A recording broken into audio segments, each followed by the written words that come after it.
The stone block, centuries old and immovable, suddenly came to life, beginning its strange, unpredictable movement, as if a great ancient power had been laid within it. From this stone shell, unexpectedly and rapidly, a monster appeared, aggressive and furious, ready to crush everything in its path. Without a moment's hesitation, it attacked the people nearby, throwing itself at them with frenzied force. The main hunter who stood in its way was our hero, standing with his shield, ready to fight back, although he was not sure of the outcome of the battle. However, his shield, though sturdy, could not withstand the blow and instantly shattered, leaving the hunter defenseless in the depths of the Margoil dungeon. The man shouted a warning, but the young hunter, skillfully dodging, did not take the blow, but deflected it to the side, avoiding the deadly attack. The other hunters, confident in their abilities, exchanged glances and decided that it was time to attack, seeking to take control of the situation. One of them boldly moved closer and deftly delivered a precise blow, easily severing one of the monster's enormous limbs. Gradually, everyone joined the fight, surrounding the monster and delivering blows, each of which was precise and deadly, weakening it with every passing second. And suddenly, in a split second, the monster's eyes flashed bright red, radiating a strange, unearthly energy, as if coming back to life. The man with the shield, overcome with rage, shouted, urging everyone to take up a defensive position and let the magic finish it off. The others, gathering their courage, agreed to this proposal, and one of the mages prepared to attack the terrifying creature. But soon he turned to the main character, jokingly asking why he was still asleep, offering to pour some mana on him. The guy, introducing himself as Jason Haruto, a level 29 hunter, confidently promised that he would do everything now. Soon, the hero began to focus his power as requested, feeling the mana rapidly gathering in his hands. The mana quickly manifested, ready for use, as if waiting for the moment to show its power in battle. He immediately directed it at the supplicant, and the mage nodded approvingly, saying that it would be enough to defeat the great golem. The enraged creature, gathering all its power, rushed into the attack, threatening anyone who dared to stand in its way. However, the man the monster was approaching used magic, shouting for it to fall to the ground. Very soon, his power struck the creature like thunder, splitting it in two like a fragile toy that had been torn apart. Finally, the battle was over, and the heroes could rest, allowing themselves to relax after the intense fight. A man approached Jason, stating that, as always, he was of no help, and offered to help sort through the loot. Someone pointed out that he was dealing damage and shouldn't be in the rear, to which they replied that his skills were rubbish, but he regenerated mana endlessly. The interlocutor asked curiously how it was possible to regenerate mana endlessly, as it seemed unimaginable. The hunter replied that both mages and healers can also absorb mana, so he is only needed during boss fights. The mage noted that this was why Jason had been unable to reach level 30 for 5 years, while the weak hunter was stronger than an ordinary person. Jason, hearing this, was angry, realizing that they were talking loudly on purpose for him, but he didn't care. He wasn't going to leave. Shortly after all this, the hero found himself in the Taiken Guild, pondering what was happening around him. He wondered what it meant, whether he, as a hunter, had been transferred to the guild's production department. The man replied that no one wanted to take him to the dungeon because he was only level 29, and they wouldn't let him go alone. Of all his skills, Jason only had mana regeneration left, and he shouted that his mana was useful to many and that he was close to reaching level 30. That's why he asked for a chance. But the man replied that healers and mages usually had mana absorption skills, and he would be the odd one out. Besides, did he really think that his 30th level would change anything in his situation with the guild? The guild had simply decided to develop his strengths, and mana potion production was something he would fit in perfectly with. Jason wondered what would happen if he refused.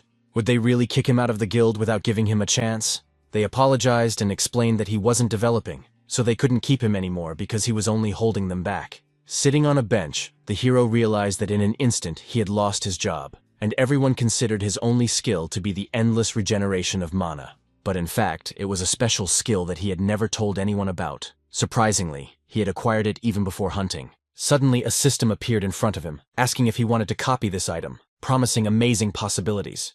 The hero gathered his thoughts, reached out, and pressed the button, agreeing to it, hoping for new adventures.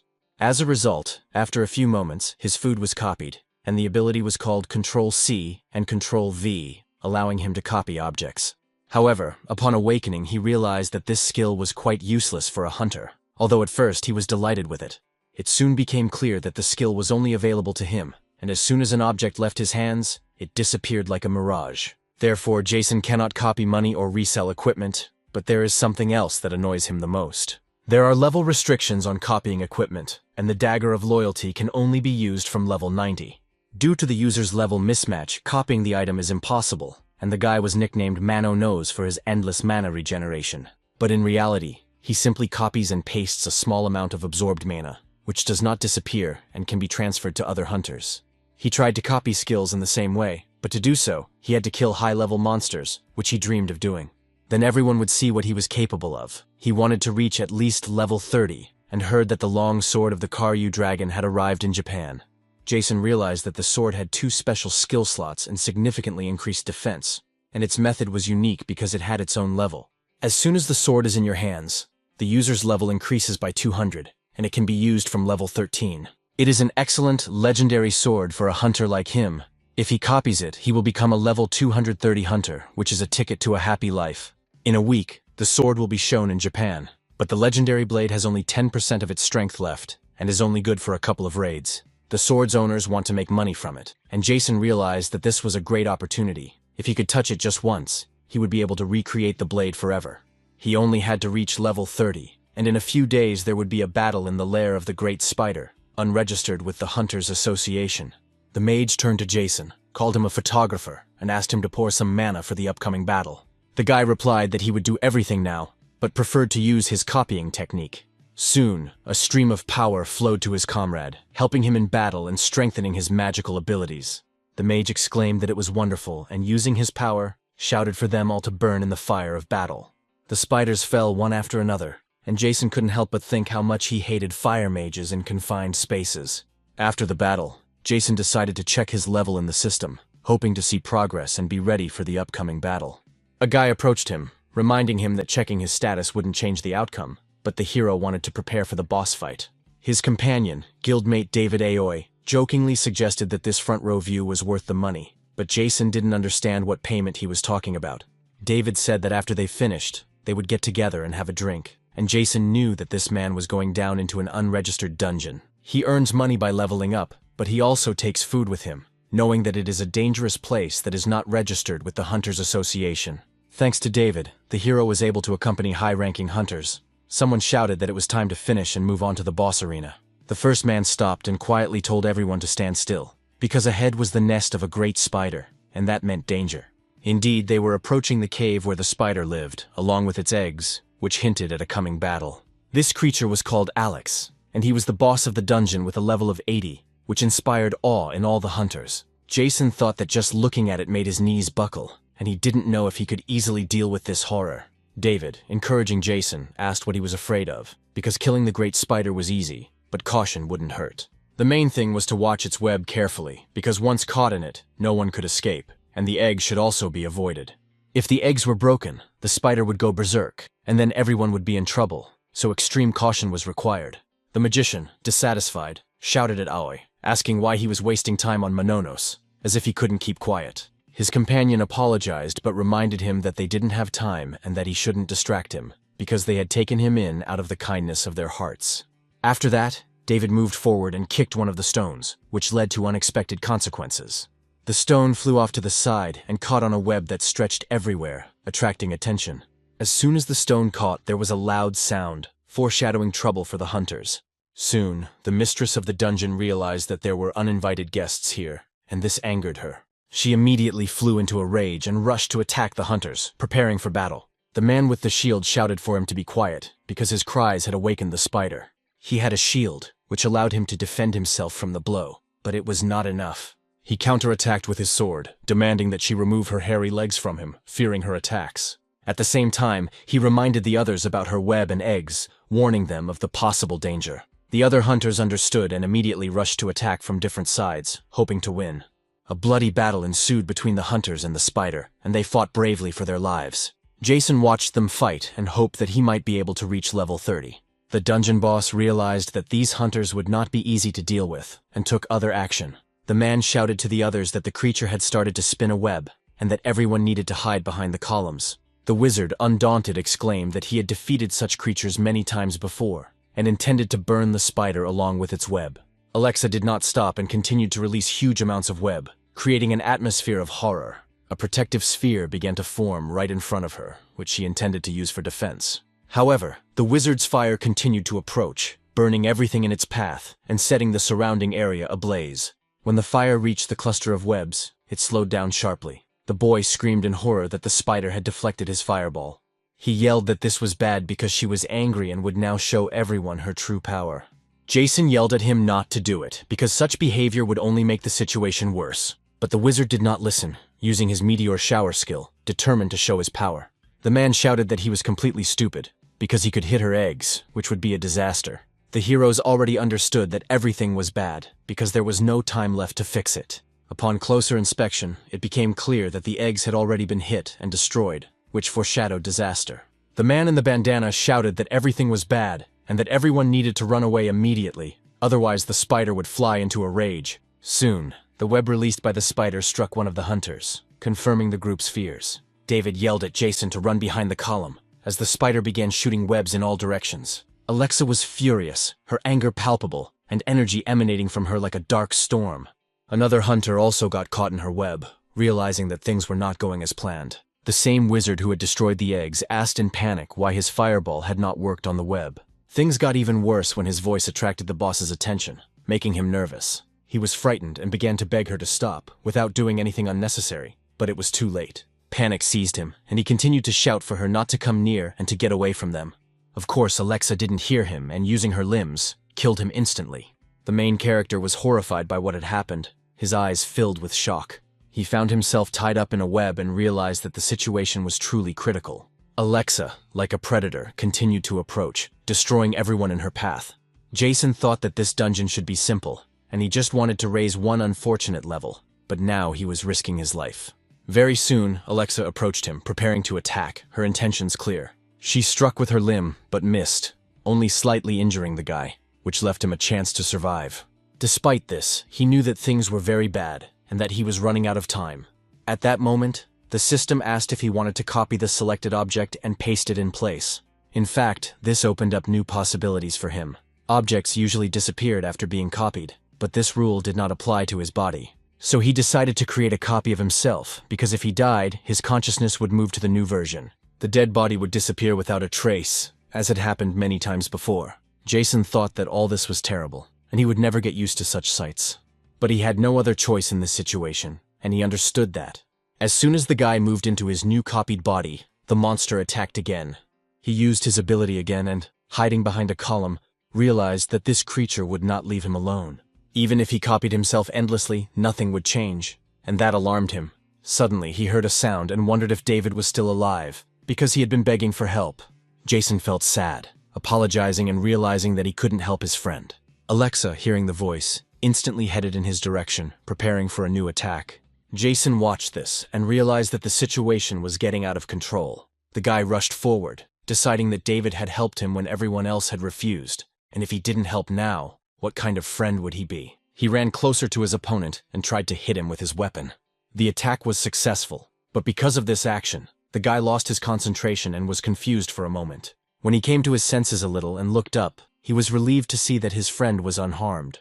At the same time, a system notification appeared, informing him that his level had been raised. The main character was stunned and wondered how he could have leveled up. It turned out that his attack had somehow worked, and this filled him with hope. However, his joyful thoughts were interrupted by Alexa, who pierced him with her limb. Jason moved into another body again and thought that since his level had been raised, he needed to copy the long sword of the carrion dragon. He shouted that everything would be fine, because if he couldn't escape, he would kill her, even if he had to die 100 times. At the same time, he thought that the main thing was to inflict at least some damage in one of his lives, and rushed into the attack, believing that with his skill, she had no chance. The death of this creature was only a matter of time. 3 days had passed since he began fighting, and he fought day and night, spending about 50 lives. In the process, he broke almost all the weapons the group had brought with them, but his skills had improved significantly. The giant spider was getting weaker by the minute. Fortunately, it had no regeneration. After losing another limb, Alexa turned her back to the guy. Then she prepared to attack and began to release her web. Jason realized that this would not lead to anything good and started to run away, but surprisingly, she released 4 projectiles at once. He tried to dodge, but suddenly saw the creature's limb in front of him. It seemed that he would not be able to avoid this attack, but he successfully jumped up, avoiding the blow. And, without stopping, he continued forward, full of determination. Jason was already very close to the creature's head and prepared to attack. He was completely confident and shouted for it to finally die. Gathering all his strength for this blow, he struck the head. Literally a moment later, the sword he had attacked with broke into pieces. The guy realized that things were really bad because he had forgotten to copy and paste. Soon his body fell to the ground, and he hit it quite hard. The creature he was fighting became even more enraged and prepared to attack him. Jason realized that things were looking very bad for him now. At that very moment, something strange happened. The spider's eyes went out and began to glow differently. Then her body split apart and began to crumble into pieces. All the main character saw was the explosion of his opponent's body. Jason was delighted with what had happened. He was glad that he had finally defeated this hairy villain. Now that he had won, the levels began to rise one after another, and the system announced that he had received a reward for destroying the great spider. The hero grabbed David and shouted at him to hold on, reminding him that they wanted to have a drink after clearing the dungeon. He promised to treat him to the best whiskey. When he was distracted by the conversation, he soon felt someone attack him from the side. Naturally, the guy lost his concentration and fell, so he looked up. There were small spiders, called newborns of the great spider of level 30. The hero shouted that they were mocking him because he no longer had a weapon. He understood that it would be difficult to fight while protecting Aoya. The guy rushed to his friend and covered him with his body while the small spiders attacked. The creature that rushed into battle first was cut to pieces in a few moments. The others saw this and, alarmed, began to retreat slightly. Then, as a group, they pounced on the man who had killed their kin. The girl who started fighting them used the Hellfire skill, and the small spiders were destroyed in the blink of an eye. The main character realized that Hellfire was the highest spell of fire magic, and there were only a few magicians in the world who could freely control it. If the guy's memory serves him right, there is only one such mage in Japan. And now we are talking about a knight who uses witchcraft, and she ranks 5th in the Japanese hunter rankings. She interrupted the guy's thoughts and asked if they were the only survivors. Jason looked at her and said regretfully that it was true. Elizabeth noticed the dead people and realized that the great spider's offspring had appeared, which meant that the eggs had hatched, and she flew into a rage. It seemed that the high-level group had been completely destroyed. Could this man really have defeated the dungeon boss, and in the company of low-level hunters, which left many questions unanswered? Soon, the main character found himself at the Japanese Hunters Association. He was in interrogation room number 2 and said that if the girl hadn't come, everything could have ended badly, and he was truly grateful to her. The head of the underground department also expressed his gratitude. The girl replied that she had simply done her job and had a free moment. All the items and reports about the giant spider had been handed over, so she said that Jason could leave now. She thought it would be nice if she could leave too, but the guy noticed that a group of high-level adventurers had bought themselves a pass. It was an unregistered dungeon, and almost all of them had died there. So would they really just let them go? Her companion asked if he really wanted to stay, because dozens, even hundreds of adventurers died every day in unregistered dungeons. They sign a declaration of consent to this risk when entering and exiting, not to mention low-level hunters. They pay bribes for illegal participation in dungeons in order to level up, and the association simply turns a blind eye to this. The desire to become stronger is natural for any hunter, even if it is illegal, but it contributes to their growth. The girl also asked if there were any more questions. Jason said he had none. Everything had been explained to him clearly, and he was grateful for that. The girl said that payment for the giant spider items they had provided should arrive in a few days. The hero thanked her, refused, and added that she had already given everything to Aoi. A few moments after saying this, he immediately disappeared from the place. His companion thought that he was clearly not an ordinary person, since he had refused a reward that was very valuable. Be that as it may, he was able to clear a high-level dungeon on his own, and the hunter Jason is definitely worth revealing. The main character, in turn, walked down the corridor and rejoiced that everything was fine with him. Then he ordered the system to open his inventory, and saw that he had a great spider rod. Since he had used his copying skill at that moment, he had a lot of rods, and Jason knew that these rods would be very useful to him. A few hours earlier, the system had informed him that he had received an item as a reward for destroying the great spider. The Great Spider Rod has the same effects as the Great Spider Web, exhibiting strong adhesive properties for a certain period of time when used. The available level for this ability was 40, and the hero didn't understand what it would look like, but from the description, it seemed like ordinary glue. All these deaths and all this work were for this nonsense. Perhaps it could be used as sticky tape against flies and mosquitoes, so he copied it just in case. After that, he tapped on this thing and didn't understand how to use it. Soon, something strange began to happen to it, and it began to unfold. Jason asked what the hell had happened and where it had gone, and the system reported that the Great Spider's rod had been absorbed by an existing skill. The guy asked in surprise what this was all about. Could this ability really be upgraded? Indeed, the system confirmed that the ability to copy an object could be improved, and the hero was surprised again. After that, the system reported that the ability to insert an object had been upgraded to a new level, and 3 skill options appeared. Jason didn't understand why they could be upgraded. Could it be related to obtaining the rod? If so, then if copying absorbed the corresponding items, it would also evolve. That was really cool. By the way, what was recently said about new options? Jason saw that the first option was an established item. It could be held for as long as desired, and the second was an object that could be inserted anywhere for a limited time. And the third option is to untie the web of the Great Spider. The hero thought it was a useless skill, but now he will try it for 1 minute first.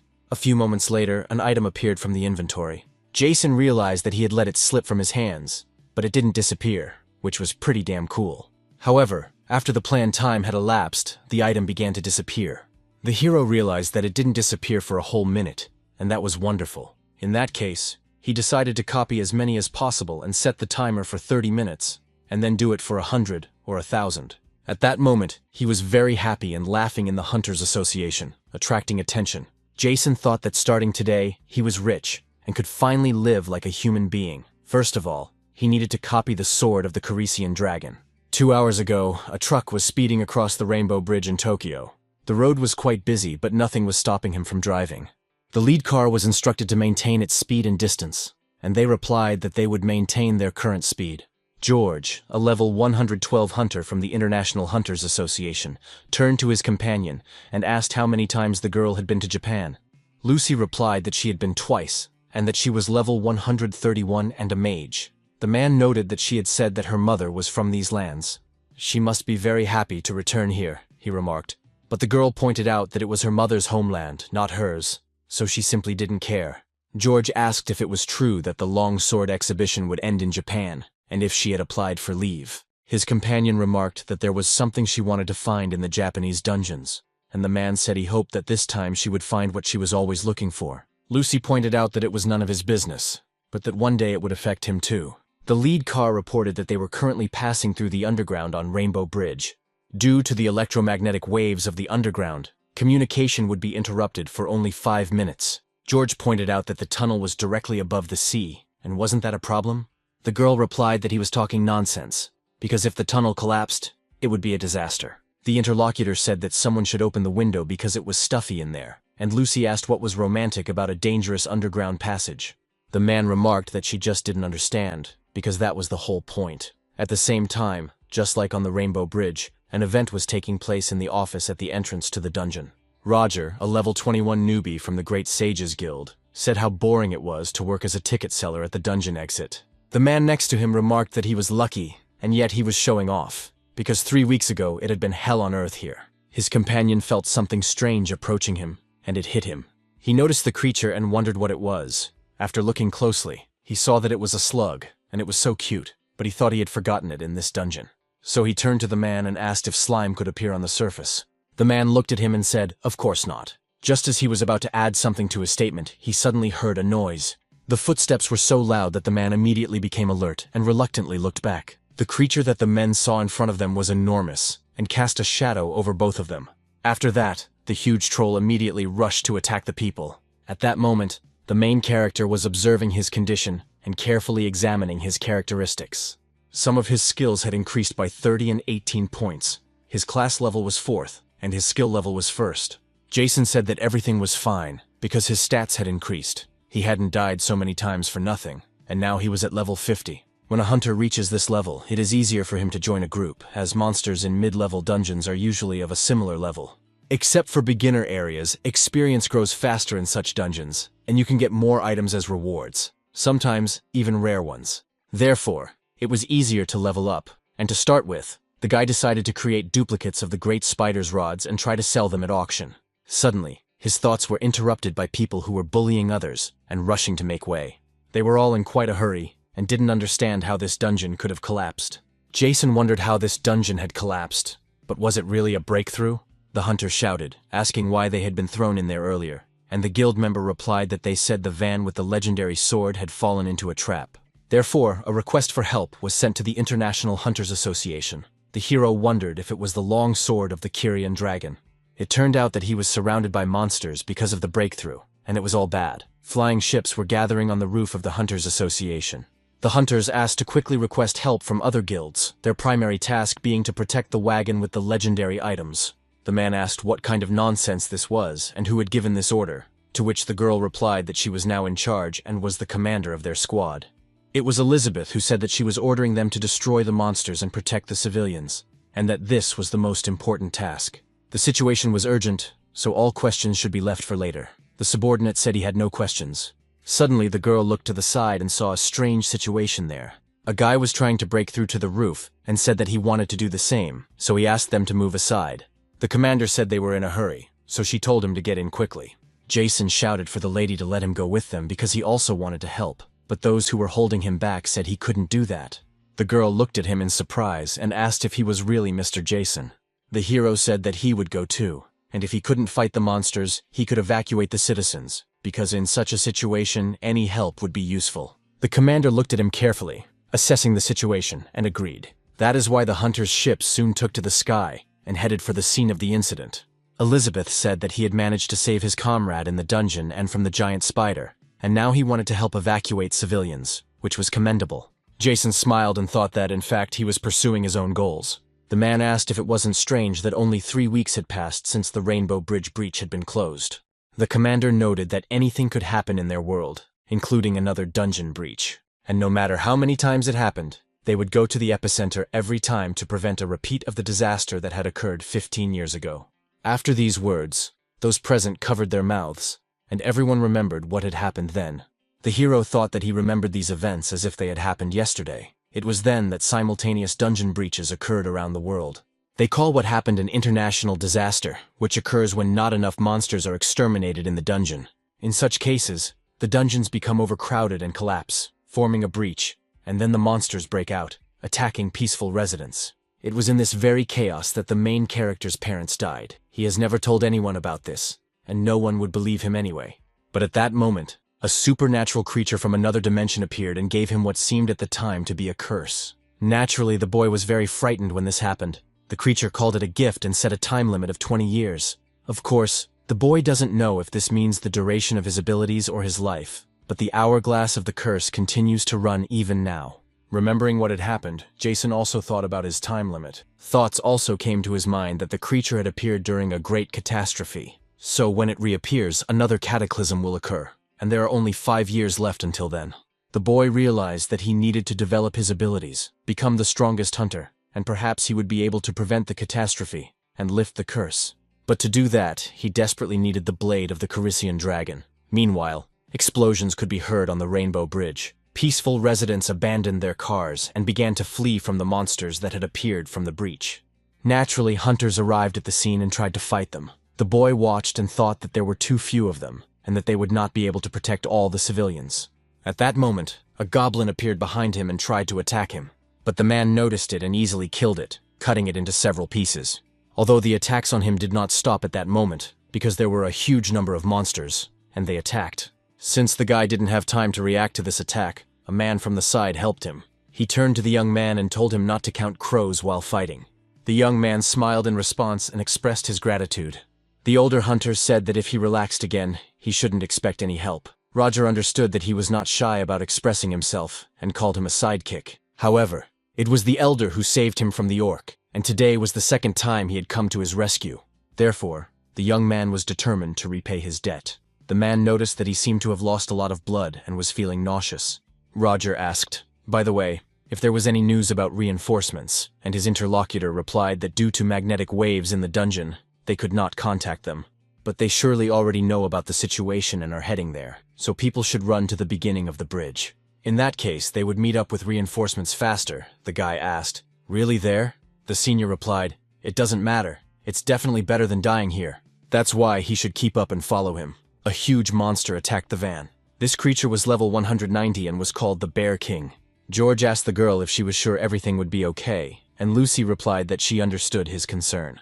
But at the same time, she asked him not to worry too much, because her defensive magic was at the highest level, so even a level 400 bridge couldn't scratch it. At that very moment, the bridge they were standing on began to gradually collapse. Lucy said that things were bad, because even the strongest defensive magic couldn't protect them from this. Roger was also terrified and asked what the hell was going on. The association's ships were already very close and were preparing to land. Suddenly, one of the pilots looked ahead and immediately shouted to the commander that there was something ahead. This piqued the girl's interest, and she naturally looked in that direction. The guy started saying that it was the boss of the Rainbow Bridge dungeon, and his name was Quisha. Elizabeth was terrified when she saw him and shouted for everyone to prepare for impact. The huge monster opened its equally huge mouth and prepared to attack with magic. So, after a very short time, everything in the path of this beam was destroyed. The bridge in front of it collapsed under the pressure of this creature. Jason wondered if this thing had destroyed the bridge. This was bad, because he was counting on his long sword to be intact. The dungeon boss looked at the other ships in the sky and sensed a threat from them. So he opened his mouth again and prepared to attack them. A few moments later, a magical beam began to strike these ships, as well as the bridge. Therefore, the hunters, led by their commander, began to jump out of the damaged ship. Elizabeth landed and told everyone to listen to her, saying that they were changing their plan and that all forces should focus on destroying Kishi. Everyone immediately agreed to this, but the girl wondered where Mr. Jason was. After that, she smiled sweetly and was sure that he was all right, because right now, she had a strong feeling that he would not die just like that. She prepared to attack with her magic and immediately used Hellfire. It was directed at the dungeon boss. The hero realized that this was only the second time he had seen it, but it was truly impressive and would have to be copied later. Jason landed somewhere nearby and the system chose to untangle the great spider's web. The guy thought that his main task now was to copy the long sword of the Corisian dragon. A group of masked people moved forward, and the commander was told that Key's appearance was unexpected, and one wrong move could put them in danger too. The commander said that, on the contrary, this was advantageous, because the hunter, Elizabeth, and the others from the association would be busy for a while. Destroying the boss was a quick way to collapse the breakthrough. And during this time, they would not take the long sword of the Carisi dragon. They should move quietly so as not to encounter monsters. The main character moved forward, and saw that there were many dead monsters there, obviously the work of hunters. The only problem was that these creatures usually acted in secret, and he had a bad feeling about it. Suddenly, he heard a man shouting at him to run away immediately. Roger continued to fight these wolves and said that he would not run away because he could handle such monsters. The older man was wounded and told him to listen to him, because he needed to run, otherwise they would both be dead. His companion asked how he could abandon him. Jason thought that these were hunters who controlled the entrance to the dungeon, and one of them was wounded. He decided that he couldn't get distracted and needed to focus on his goal, and that they would manage somehow on their own. The man shouted to his companion that he didn't know. Why were these low-ranking dogs in such a difficult dungeon when they gathered in packs, their power equivalent to that of high-level creatures? And if he saw several such creatures, then everything was already very bad, and all because there were so many of them in that case. These were nasty level 15 monster wolves. They were usually low level, but they gathered in packs of 20 or 30. Roger was determined to fight and said he didn't care. All this was because the elder had received all these wounds because of him, and now it was his turn to protect him. When the main character heard this, he immediately stopped and turned his attention there. Then he thought about how he had saved David, and asked him to hold on, because they needed to get out of there. The monsters began to close in, sensing the smell of their prey. The bravest of them immediately rushed to attack the man with the weapon. But of course, the guy noticed the attack and easily cut off its head. Next, a monster that had been standing aside and saw the open area attacked. Roger also noticed this attack, so he used his weapon to block it. Then he did a little pirouette and plunged his blade into the monster's neck. Now the man attacked the monster behind him. The guy felt this attack and realized that he would not be able to dodge it in time. At the same time, the main character came to his aid and pushed the animal away with his shoulder. It turned out to be a pretty strong attack, and the wolf was killed. Jason turned to the stranger and asked if he was all right. The stranger said that he was fine, but not for long, because there were still many of them there. Indeed, the creatures kept coming and coming. Roger thanked him for his help and told him to run away quickly. All this because even high-level hunters would not be able to cope with such a huge pack. The main character stood in front and smiled, saying that it was great. Roger asked in surprise what he was carrying. Jason took advantage of the system and decided to put them up for auction a little later. The wolves spotted their new prey and prepared to attack him. At that moment, the guy was thinking about what would happen if he combined the great spider's rod with his skill. He had always been curious about how effective it would be against a large group of monsters. Roger saw several creatures rush at the guy and thought they had already torn him to pieces. But it wasn't that simple. because the system said that the great spider's rod had been used with the second skill option. Only because of this did a large amount of web appear, enveloping everything around. The wolves that attacked the hero were bound and could not move. All this happened to new victims who were dragged somewhere. During this experimental action, the all waves were bound together. The system informed Jason that the level had been raised, and he noticed that simple binding did not provide a significant level increase. However, as expected, the technique worked perfectly against the pack, but he needed to find a way to attack after binding them. Roger thought he had neutralized the entire pack at once. What kind of skill could this be? It must be something high level. The man thanked him for his help and asked if he was a reinforcement from the association. The guy replied that he was right and thought that they had arrived in the same helicopter, so he wasn't lying. His interlocutor said that in that case, he would like him to take his partner with him. Roger shouted that it wasn't necessary, because he wouldn't abandon him even at the cost of his own life. The older man replied that he would be safe with this person. Jason was surprised at how loyal this man was, because he shouted that he would not leave alone under any circumstances. The hero thought that in any case, in such a state, they were both in danger. It was a pity, of course, but there was no other way out, and besides, it was only a copy. So he ordered the inventory to open, and took out a bottle, then handed it to him and told him to take it. The man said that it was the same thing, but the guy continued that it was a medium-level potion, and he wouldn't be able to fight, but he would definitely be able to stand on his feet. The elder asked why he was giving him such a valuable item. The hero smiled and said that his partner would definitely not return home without it. Roger was very inspired by his speech and thought how cool he was. So he expressed his immense gratitude and said that his name was Roger Satoru, and that he controlled the entrance to the dungeon, asking him to at least remember his name. Because he promised to repay him for everything in the future, the hero asked if he could ask for his help. He was looking for the International Hunters Association van and wondered if they could tell him where it was, because he was simply directionally challenged. The guy was surprised by what he heard and asked if a hunter really couldn't find his way around. At about the same time, the King of Bears continued to rage and destroy everything around him. But after Lucy used her magic on him, he immediately fell to the ground. George asked if she had simply put him to sleep, even though he was a hunter, and that he was a pacifist, which was impressive. At the same time, a metal ball flew towards them, but it was cut into several pieces. This was because the man had noticed it, and easily destroyed the rest of the weapons. Then he smiled and said that he knew someone would take advantage of the chaos to steal the sword. So did they really think they were the first to think of it? And after that, he asked these cowards to come out, and the girl saw who it was, and was very surprised. The leader of these people came out and said that their insight was simply impressive, and in that case, they would see what these people were capable of. Immediately after saying this, he rushed into the attack. The first to take the blow was George, who easily blocked the attack with his sword. When he did so, he said that they should not be underestimated, for they were the escorts of a legendary weapon. Therefore, they should not think that it would be so easy to deal with them. His opponent then began to run away, and the man shouted for him to stop and chased after him. Lucy realized it was a trap and shouted at him not to run there, but it was already too late, because the man felt that something was wrong with his body. He immediately fell to his knees and blood gushed from his mouth. His ally was worried about him and ran closer, but the man did not understand what was happening to him. Lucy shouted that they had sprayed a poison that causes damage and blocks mana absorption for a while, so if he continued to fight, it would kill him.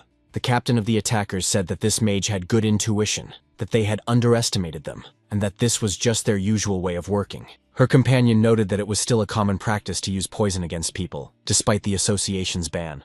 If that was the case, then fine. She would make them regret what they had done 100 times over, maybe even 1,000. The enemy wizard used fire and said that since the mage was unable to use mana, she was going to do it, and that she should stop singing her praises and just let her die. But the long sword would definitely belong to them, because at the moment when the man tried to attack her, his head flew off his shoulders. The attackers did not understand what was happening, and saw the animal rise. In addition to the bears, the same time came to its senses, and prepared to attack these people. Due to its enormous size and ferocity, they could do nothing against it, and therefore fell victim. The animal knocked its opponents off their feet and threw them in different directions. Then, showing them no mercy, it finished them off with its own huge limbs. The enemy captain realized that it was the girl who had done this and shouted that she was a scoundrel. It turned out that the bear was not dead, and she had only put it to sleep, so they had to retreat. The rest were already dead and torn to pieces, and the animal headed towards the other people, and the girl realized that now it was their turn.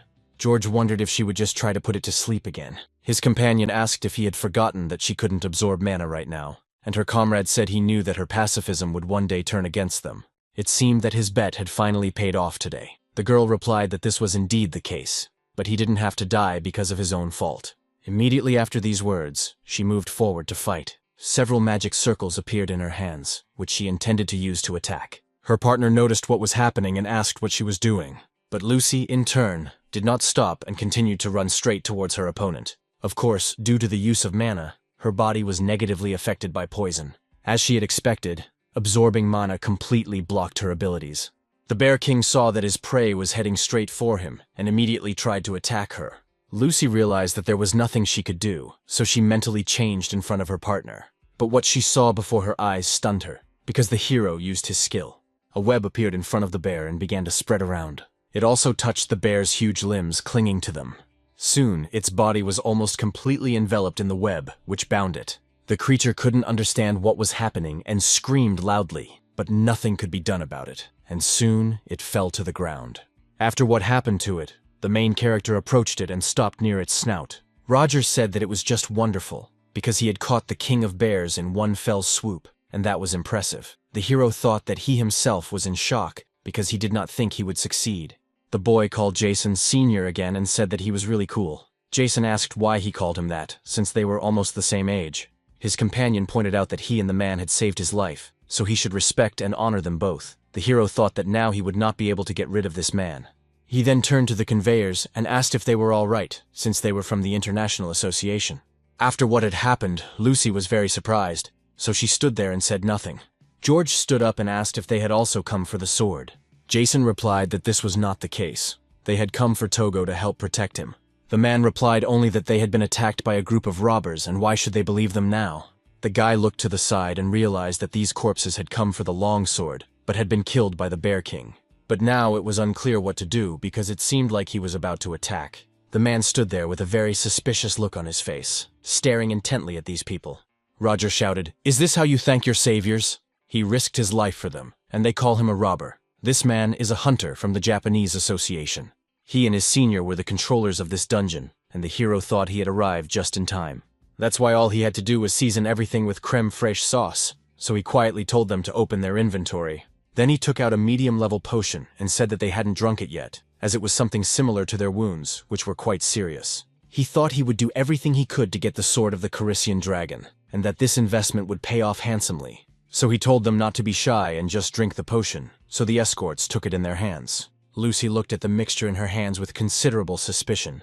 Then she turned her attention to the King of the Bears, who was very angry but could do nothing about it. At the same time, the Blue Ones appeared, along with helicopters and planes from the Hunters Association. The man said that he thought the cavalry had arrived, and Roger asked if that meant they would soon be rescued. His companion replied that he wasn't sure, because something seemed wrong here. Something was happening, and these guys had a completely different task. At about the same time, Elizabeth was fighting the king of the dungeon on the bridge. Soon, she shouted to stop the attack because the creature had entered its third phase and would be striking in all directions. It turned out that the support guild had arrived, so they needed to buy time until the evacuation of civilians was complete. The others shouted that they understood. Suddenly, someone asked her if she really thought this would stop the breakthrough into the dungeon. He then smiled and said that they hadn't seen this lady in a long time. The girl noticed the man and realized that he was Ricardo Masato, a hunter, as well as a level 503 dark mage and the future head of the guild. Elizabeth looked at him in surprise and asked what he was doing there. Her companion replied that he didn't understand why she was asking such a silly question. The girl asked if he really wanted to do what she was thinking. Indeed, the man used his magic, and a huge magic circle appeared in front of the boss of this dungeon. Elizabeth shouted to stop immediately, because if he couldn't defeat it with this spell, everything would be bad. Ricardo said that worrying about such trifles would get him nowhere. Last time, when sealing the dungeon on the Rainbow Bridge, there was an association, and she was there too. Together they had done almost everything, and this time he would not stand aside, so this was his prey, and he would take everything for himself, so he used the dark lightning skill. The girl realized what was about to happen, so she shouted to everyone else to run away from there immediately. And the power that the dark mage used had already begun to spread throughout the area and affect people. The dungeon boss was struck by this obvious force and immediately fell to the ground. As the monster fell, its body broke through the bridge, leaving a huge gap in it. The main character, in turn, managed to hold on with his hand. Then, using his strength, He climbed up and thought that it was the end for him, but everything was fine. After he came to his senses a little, he looked to the side. There he saw the other people he had knocked out with his strength, as well as the van, and thought that everything was fine, because the van was intact, and so were everyone else. Then something huge caught his attention to the side, because now he was right next to the huge boss of the dungeon. Jason was very surprised when he realized that it was Keisha. It was unclear how he got there. Was he dead, or had he been captured? At the same time, a dark mage appeared and said, "Are there really any survivors here?" It seemed that this man was a low-level hunter, which was commendable. Jason looked at him closely and realized that he had seen this symbol somewhere before, and that this was the third most powerful guild in the country of the future. The guy said he seemed to be from a support guild, but shouldn't saving citizens and destroying monsters be his priority? The man asked what he was, saying rescue. Once, and destroying monsters is strange. Let him look. It seems that all the citizens have already been evacuated, but it seems that he can still hear someone, and it's not Keisha. As it turns out, it was the Bear King who was tied up. Ricardo touched the web and asked what it was, wondering if it was the web of a giant spider, not even knowing that it could be used that way. At that very moment, the web that bound the huge creature began to crumble. The King of Bears was destroyed with just one touch from the Dark Mage, and the hero realized that he had broken the web with a snap of his fingers. And it, in turn, was able to hold back a level 200 monster and a 25-ton truck, and even turned the bear into mincemeat. Could it be that the boss of the Rainbow Bridge dungeon was also his doing? The hero immediately turned his attention to his system, because he saw some messages. There, in turn, it said that several dozen levels had been raised, and the system also reported that it was not possible to obtain an item for defeating the Bear King. Ricardo asked what else it was. Was it the sound of a level increase? Was it for the weak monster he had caught? He apologized because it seemed that he had stolen his prey, the spiderweb, and he didn't think that the bear cub was his doing, so he accidentally delivered the final blow and took the reward. Then he threw it away and said to keep the Bear King's claws for himself. He didn't need them, so let them take them, because they didn't like to take what belonged to others. The main character looked at him coldly and then said to listen carefully. But suddenly Elizabeth appeared and asked if it was really Mr. Jason, and the guy also noticed her. The girl immediately thought about how everything would turn out the way she had imagined. Ricardo asked if they knew each other, which meant that he was also from the association, and now he understood why he didn't like him at first. Elizabeth asked what had happened, and the guy replied that it was nothing special. Then she noticed that the support team was evacuating citizens. Let the guy go with them, because if Keisha wakes up, he'll start rampaging. The hero asked if there was a way to kill him. His companion sadly said that, unfortunately, this was impossible, understanding that monster bosses activate rage when their health falls below 33%. Or else, an area attack happens instantly. In both cases, they attack in different directions, and weak mini-bosses usually only activate rage. This requires less concentration without the need to divide the battle into phases. But such strong bosses have a very large amount of health and activate 2 attacks. Therefore, their fight is divided into phases. In the third phase, Keisha, sensing a threat to his life, carries out large-scale destructive attacks capable of destroying everything around him. He is currently in the third phase and protects himself with a barrier, absorbing mana from the environment at this time, making any attacks useless. Elizabeth shouted that everything was bad because he woke up earlier than they expected. The man said it was just in time before he started unleashing massive attacks. So, he was going to turn him into a pile of rewards after using his abilities. The girl told Jason that she believed he would be able to get out alive this time, and Ricardo noted that it was unlikely that such a weakling would survive this battle. In any case, if she's lying, I should blame them for the higher mortality rate of low-ranking hunters than in traffic accidents. When the guild leader said this, he immediately rushed into the attack, using his powers. The hero picked up the reward for the Bear King and realized that it was the future guild leader. At the same time, he thought that he wasn't going to do all this, but he would kill Quesh first. So he was going to mix this man with feces, and he would see it in the future. Soon Roger asked if Jason had saved him again. Lucy was in a bad mood again, and looked at the web suspiciously. The guy turned to the guards and said he had a request for them. The dungeon boss had entered the third phase, and would soon begin to rage. With his attack, there would be nothing left standing here. That's why it would be difficult to find the van and the longsword they had brought with them. So the main character is going to kill Keisha, but to do that, he needs the longsword of the Carizian dragon. In the end, the guy will return it immediately after defeating the monster. George shouted, wondering if he would have enough strength to take down an entire dragon. Of course, he helped them twice, but that doesn't mean they'll trust him. Does the guy even know what condition the sword is in? The girl said it was impossible, and the hero realized that at this rate, the sword would be lost to him forever. Lucy said that a huge amount of mana was needed to remove the seal on the van, and because of the robber's poison, they couldn't absorb mana. His companion turned to her and asked what she was doing. Jason noticed that they hadn't told him about this problem before. He smiled and said that his nickname was Mononos, and one of his skills was infinite mana regeneration. Soon, the girl's body was filled with enormous strength, and she thought it was impossible because mana was arriving. Therefore, she could use her magic quite easily, and soon the seal was removed. The hero thanked her for everything and said that he would keep his promise and return the sword. George asked why his partner had done this, and what if he decided to do something bad. Lucy replied that everything was fine, as he had recently bound the Bear King but had not killed him. His partner asked if that was the only reason she believed him, and couldn't have lied at least for the sake of propriety. The hero quickly made his way to the van and opened the back door. When he looked inside, he was very happy, and thought that the long sword of the Corisian dragon was finally in his hands. Suddenly, the captain of the robbers appeared behind him and said that the operation had almost failed, but he was glad he had decided to see how it would end. The hero did not understand what the hell was going on, but the man behind him rushed at him with a weapon. Since the distance was very close, Jason did not react and was soon pierced. Roger and the others were surprised that Oshparn had been killed. The guards also noticed what had happened and realized that this man was a scoundrel and that he was still alive. The enemy captain immediately jumped into the van and prepared to steal his weapon. He even said who would have thought that the ball would go to him in this way. At that very moment, the system reported that due to the death of its owner, the web of the great spider was breaking. That is why the van, which had been on the web all this time, immediately began to fall down. And when it fell, it began to slowly sink deeper and deeper into the water. Jason appeared behind the robber and said that he had the same feeling because he didn't think he would get the sword this way. After that, the guy used the weapon and immediately stabbed the man in front of him. At the same time, he said that all the good and evil that was done to him, he would return twice over. After that, the hero drew his weapon, and the man in front of him fell, bleeding profusely. Then he began to laugh and said that the enemy captain had been wrong to covet his prize. And finally, the sword of the Corisian dragon, which he had dreamed of so much, belonged to him.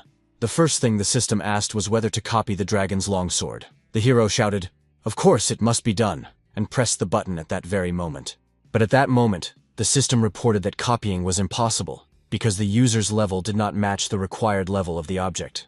The guy was terrified and didn't understand what was going on. To use the longsword, you needed to be at least level 30 higher, and his level had long since exceeded 50. He then said that he didn't want this weapon to anger him, and heard a voice behind him saying that it looked like he had lost. "It's nothing personal, but the honor of the Blood Tower killer is at stake." After these words, he struck his opponent. After such a powerful blow, the hero's body immediately fell to the ground, powerless. The enemy captain then said that if it weren't for his healing skill, he would have died long ago. After that, he approached the guy and said that he would return his own words to him. Because he quickly forgets the good he does, he returns it threefold, and let him in turn accept death from his blade. And after that, he would never see the dawn again. The hero felt intense pain from the weapon in his back and realized that he had struggled to get here. Suddenly, the system reported that the long sword of the Corisian dragon had merged with the user. Next came the copying and absorption of the characteristics of this weapon, capable of a dragon. The main character was still conscious at that moment and saw the absorption, but did not understand what was happening. Then he saw in the system window that the long sword's level had been copied and absorbed.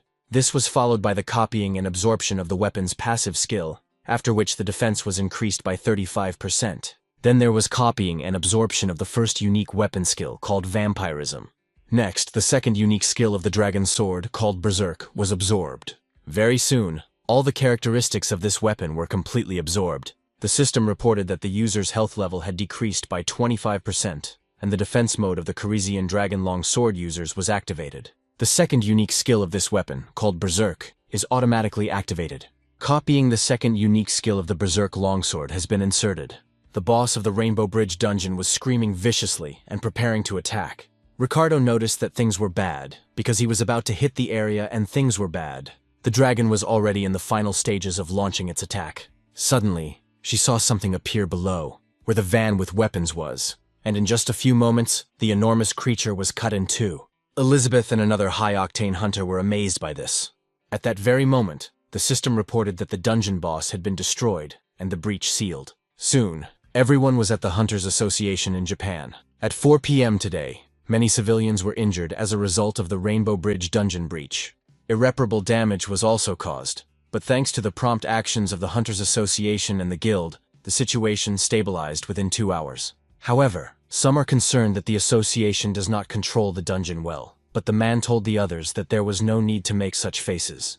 This time, they managed to deal with Quaisha quite successfully, said Georg Tokuo, a tank-class martial arts master of level 570. Simon, the head of the Midas Guild, #1 in the country with a level of 701, who was a sword master, told the president of the association that 3 months ago they had sealed the breach.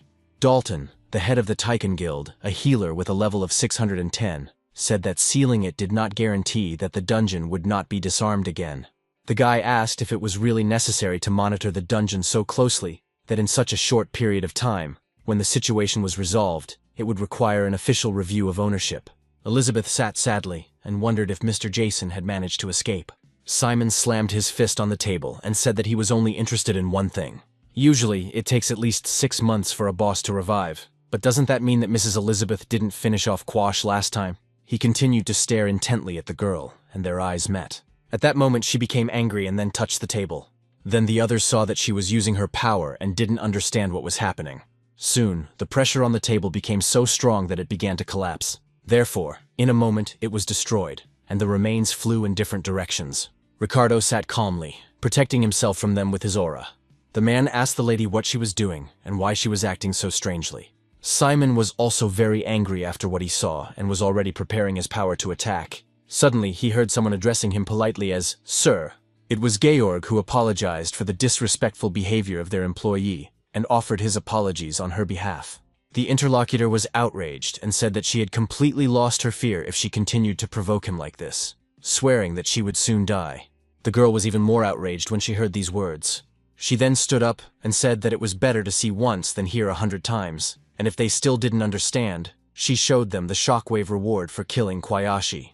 Mr. Ricardo, who had contributed the most to their recent confrontation, would not let her lie. He noted that he had been too busy and had not yet had time to check the reward, but he did not think she was lying. At that moment, he did not understand why she had dragged him into this.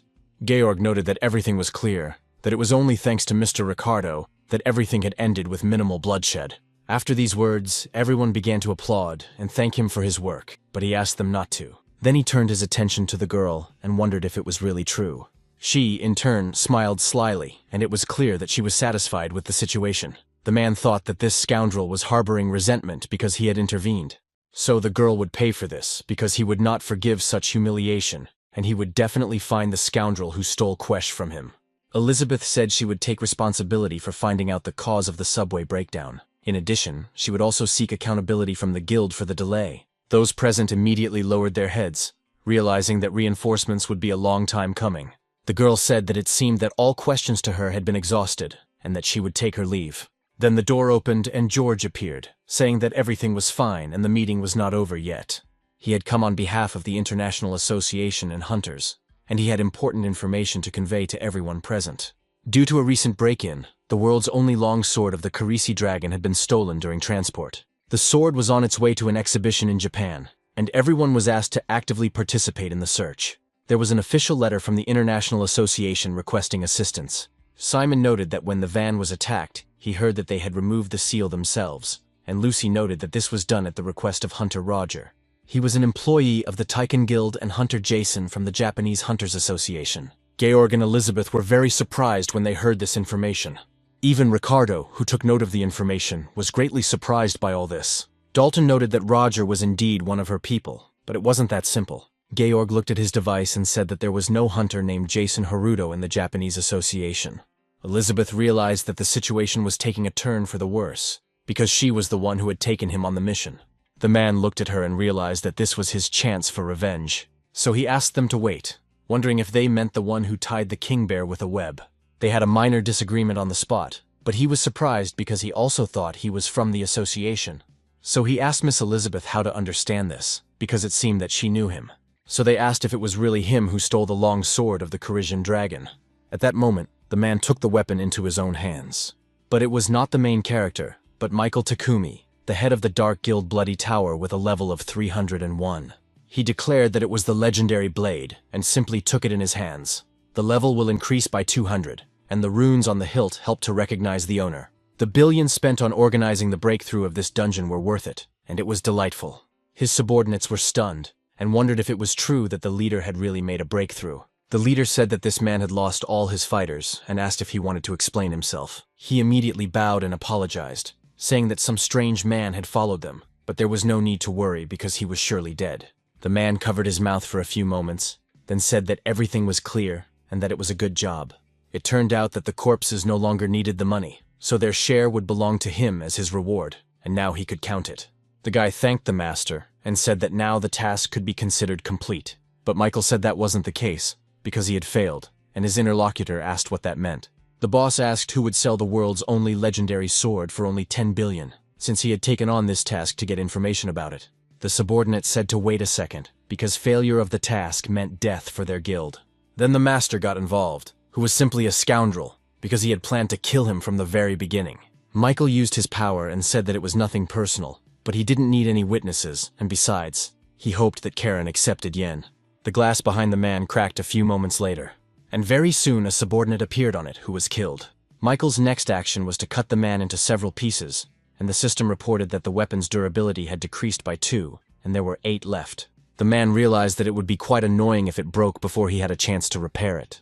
The main character remembered the words of the man who told him to remember, because it was his gift to him. Immediately after that, he woke up and started screaming quite loudly. The timer that was built into his neck was glowing, and he could feel it. Then he touched the mark on his neck and said that everything was bad, that honest words had done their job. Roger called him senior and said that he had woken up, but he thought that he would never come to his senses again. The guy didn't understand why and asked him to stop. His companion said that wasn't true, that after he was wounded from the sea, a dazzling pillar of light burst forth, very bright. The man asked if he was really in the center of the Rainbow Bridge underground, and the guy replied that it was true. They were there with him, and everyone else with the elder. The hero rose from his seat, and his interlocutors continued their conversation. So he went in some other direction and said that his head was spinning from his energy. The man noticed that it was this very person who had saved his life, and Jason asked what he meant and how it had happened. The man replied that he considered it his duty, and that this kid had put everyone on alert, taken, and the association had to pay the price. In the end, he was found on the coast, and the hero wondered if some kind of dungeon controller had forced the guild and the association to move. The head of Taiken is Dalton Sonoda, and this guy is Roger Sonoda, so are they really not related?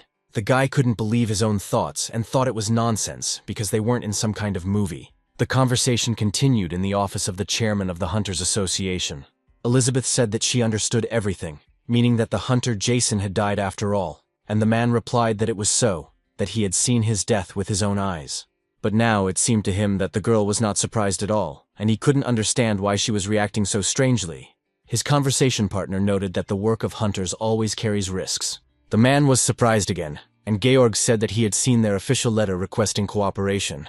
Their participation in this case as the Japanese Hunters Association had been confirmed, so they would do everything possible to help in the search for the legendary sword.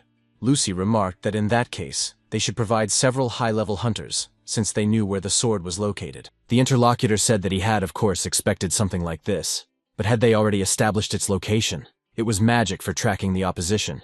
In response, he heard that this sword was not a personal item, but it had runes engraved on it that allowed the owner's level to be assessed. She could sense this engraving and track it.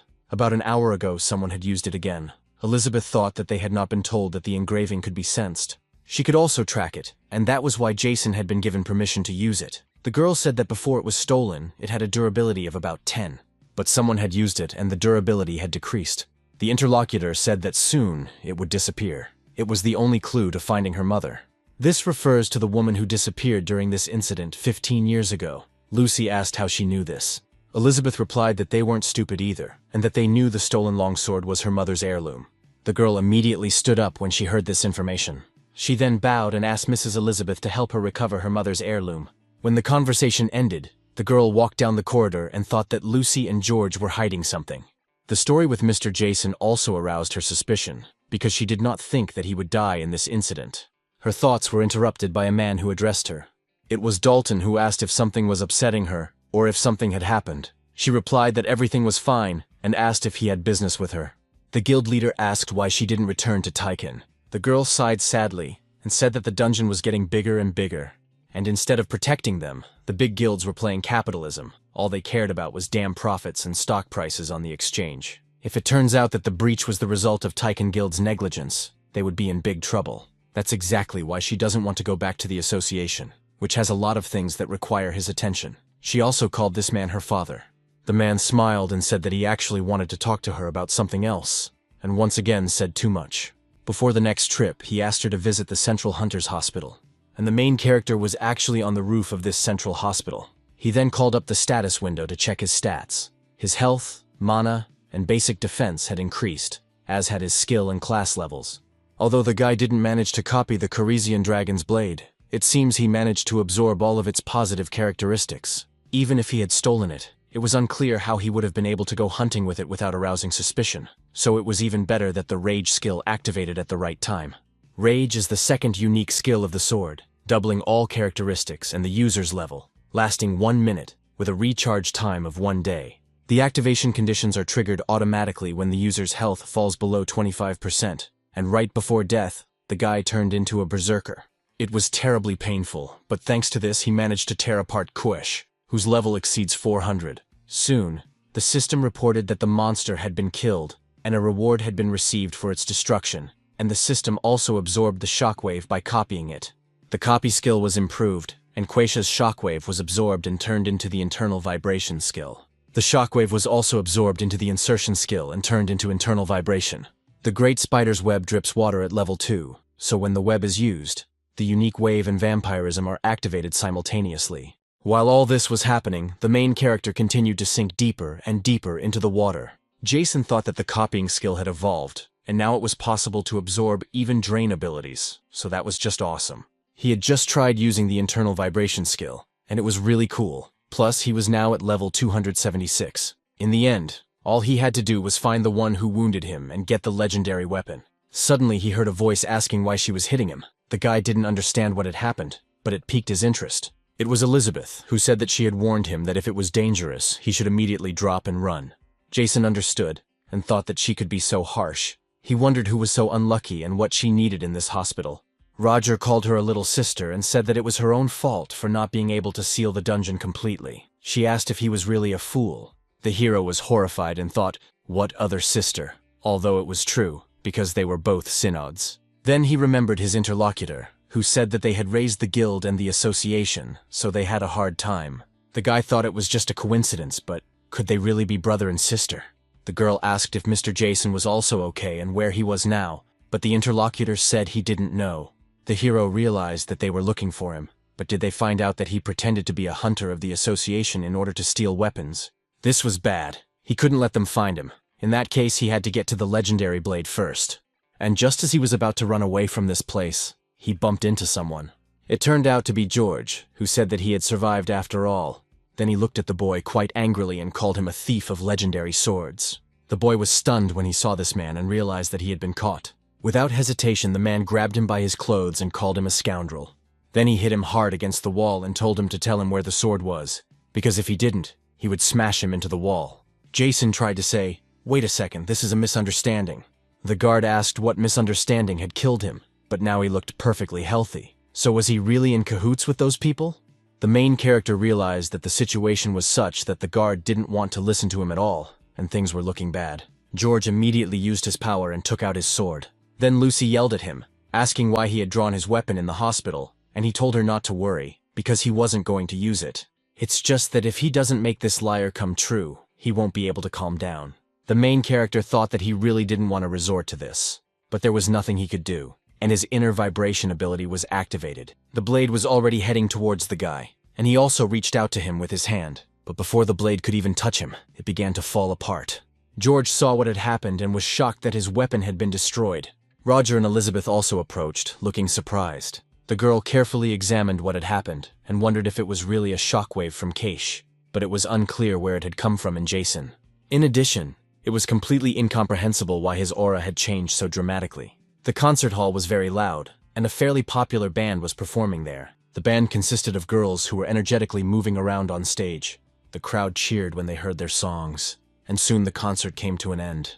Sarah got into the car, and she was a member of the idol group IF. There, she said goodbye to the other girls and told them they had done a great job.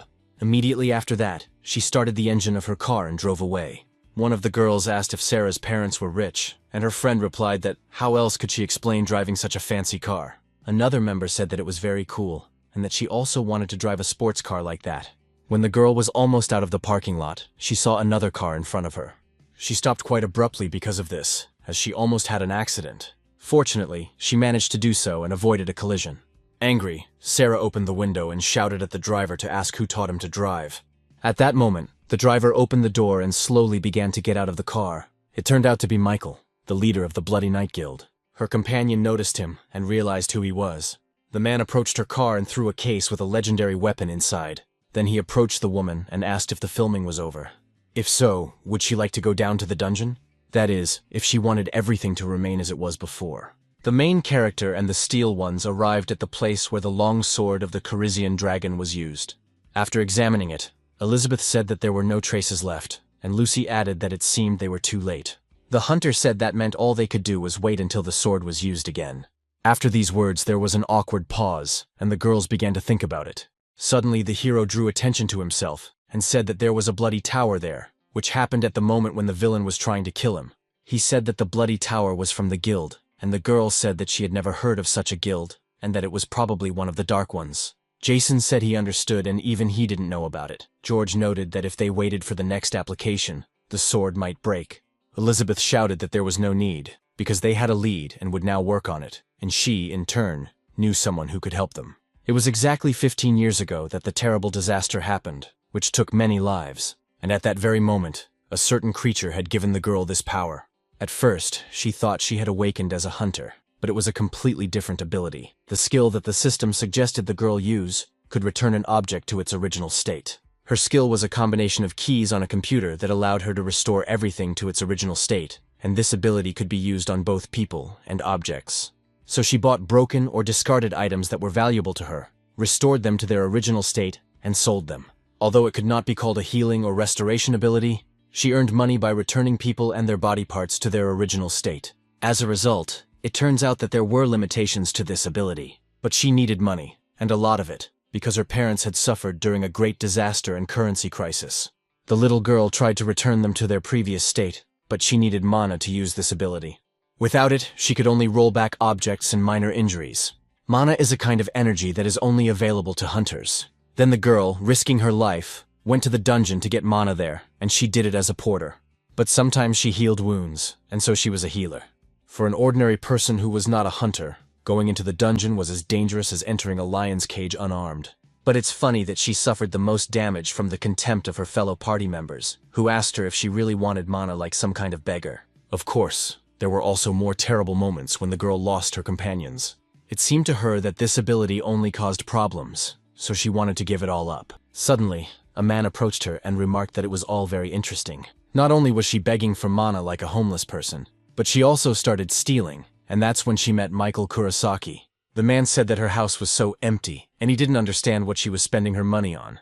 Could it be that Sarah, from a popular Japanese group, was living like a hermit, eating 3 meals a day, ordering fast food delivery? Who would have thought that an idol could afford such a lifestyle? He smiled and said again that her life was a success, while everyone else was trying their best and dieting. But Sarah doesn't care how much she eats, because she can get back to her previous state. But he immediately understood what kind of person she was when he met her that very day, with a man dying in front of her, and she was stealing from him. So he can say that they are two of a kind. Of course, the girls didn't like these comments at all. The man said that he would make it clear right away that if their agreement continued, he didn't care what she did, even if it concerned her work as an idol. The girl got tired of listening to him and slammed her hand on the table, asking what it was this time. She doesn't understand why she has to go to the dungeon. Let him gather mana as usual and give it to her. Michael said he needed her help to restore one trinket to its original state, but that would require a huge amount of mana. But he can't get it here, and he swears that this will be the last time she has to go down into the dungeon. His companion asked if he was serious, and the man replied that it was true because he had promised her. Sarah asked if he had found the item of infinite mana regeneration, and if it was in that dungeon. Michael replied that this was not the case, and the girl asked what he was talking about. Michael replied that if she went with him, it might appear, knowing that they had an agreement not to go into the dungeon. But if she went down with him, then yes, he promised to make it up to her. The hero was in the Belgium of the future and noticed that if they were talking about an informant, It must be Mr. Ricardo. He was the head of that very guild who constantly complained that everyone around him was getting in his way. The girl replied that he was right. The guy asked if it wouldn't be better to seek information from the largest guilds, Midas or Tychon. Elizabeth said that perhaps so, in terms of information about dungeons and manifestations, they are the leaders in the world, which she and the entire association acknowledge. But his desire to clear the dungeon was greater than anyone else's, and now he was heading towards the future guild leader, Ricardo. The girl wondered if he was talking about the heart of a giant golem. Her companion noted that this was correct, and that it was also called the object of infinite mana regeneration. Elizabeth said that it was a rare reward item that appeared when defeating the boss of the secret dungeon Snow Mountain Walked. Ricardo said that this was correct, and that he had not lied in order to find the heart of the giant golem. It was after this that they stumbled upon the very guild, the Bloody Tower, that Mr. Jason had told them about, the existence of which they had not even known. But now it is known that they were secretly recruiting a team to explore the Snow Mountain golems. That is all they have been able to find out so far. But they turned out to be much more dangerous than they had previously thought, involving the murder of high-ranking individuals and the slaughter of entire groups in the dungeons. They also steal items and are ruthless, willing to do anything to achieve their goals. It's a dark guild. The hero realized that he personally did not need this item of infinite mana regeneration, but it was undoubtedly an amazing artifact that anyone would want to get their hands on. But how is the heart connected to the legendary sword? Or was it stolen precisely to defeat this golem, even though the blade is already on its last legs? It is likely that getting the heart for the Blood Tower is more important than the sword itself, although it all sounds like some kind of nonsense. Elizabeth said that the Bloody Tower Guild found a giant golem and is therefore organizing a raid on this dungeon. Lucy said she doesn't think that's the case at all. 15 years have passed since the discovery of this secret dungeon, and it has never appeared. Jason turned to her and asked where she got this information, and she replied that she couldn't reveal all the details. She, in turn, has long been interested in this dungeon and has been studying it. In any case, the Snow Mountain Golem is known for being difficult to pass through. Among hunters, this dungeon ranks first among those they would prefer to avoid, and sporadic groups set out in search of secret dungeons. But most ignore it. Ricardo wondered if these hired killers could have teamed up to clear the dungeon. Even if it's not a secret dungeon, there's clearly something valuable there, the hero asked. But when they set off, the man replied that he didn't know. The push was already over, so it was unclear. The hero thought about it, as he had thought. It had been planned even before they stole the Corisian dragon sword. Elizabeth noted that in that case, they should go there slowly. She then turned to Mr. Ricardo, and he looked at her. She asked if she understood correctly that he already had a team ready to go, and he replied that he had no reason to do so. The girl said that she believed that the Guild of the Future always kept a team on standby, comparable to those of the Association. The head told the lady that she understood that information about secret lands was not always accurate, and that there were good reasons why no one wanted to go there. These reasons included terrible natural conditions and annoying golem lords. On the snowy mountain of golems, there are level 40 stone golems. Their attacks are weak, but there are many of them, and unless their cores are destroyed, they will regenerate endlessly. Ricardo, along with the rest of his group and those who had joined him, headed for this mountain. On the way, the large group encountered many of these golems. The hunters tried to destroy them with their weapons, but the limbs and all other parts of these monsters quickly regenerated. That is why the monsters continued to attack until the core was destroyed. The guild leader shouted that he had warned them that they would regenerate immediately, so they should destroy the core quickly, not giving it time to regenerate. Therefore, using his power, he killed the creatures that were fighting these people. As a result, they began to gather into a single ball, pulling each other together. Then the man used his dark magic and an explosion occurred. With a smile on his face, he turned to the others and said that first they had destroyed all the cores, developed golems, and would destroy them one after another. So the next ones to follow him and his subordinates, destroying the cores, said that it was indeed easier that way. Jason said he didn't want to come here, but now he seems to like it, even though he's still cool, even if he is a cheapskate. Lucy said that as soon as they entered the snow-covered mountains of golems, they needed to destroy as many of these golems as possible. The hero noticed that this meant they should get involved in any fight, and that this was some kind of special condition. The girl replied that this was correct, that it was one of the conditions for the appearance of the intermediate boss. During the investigation, it turned out that this dungeon was an inductive dungeon. Jason asked what an inductive dungeon was. Ricardo said that's why he said it would be difficult, because it means there are hidden areas. Dungeons are usually divided into zones, and if the hunter knows the route of a normal dungeon, they can quickly reach the final boss zone. New inductive dungeons must be completed in order by season.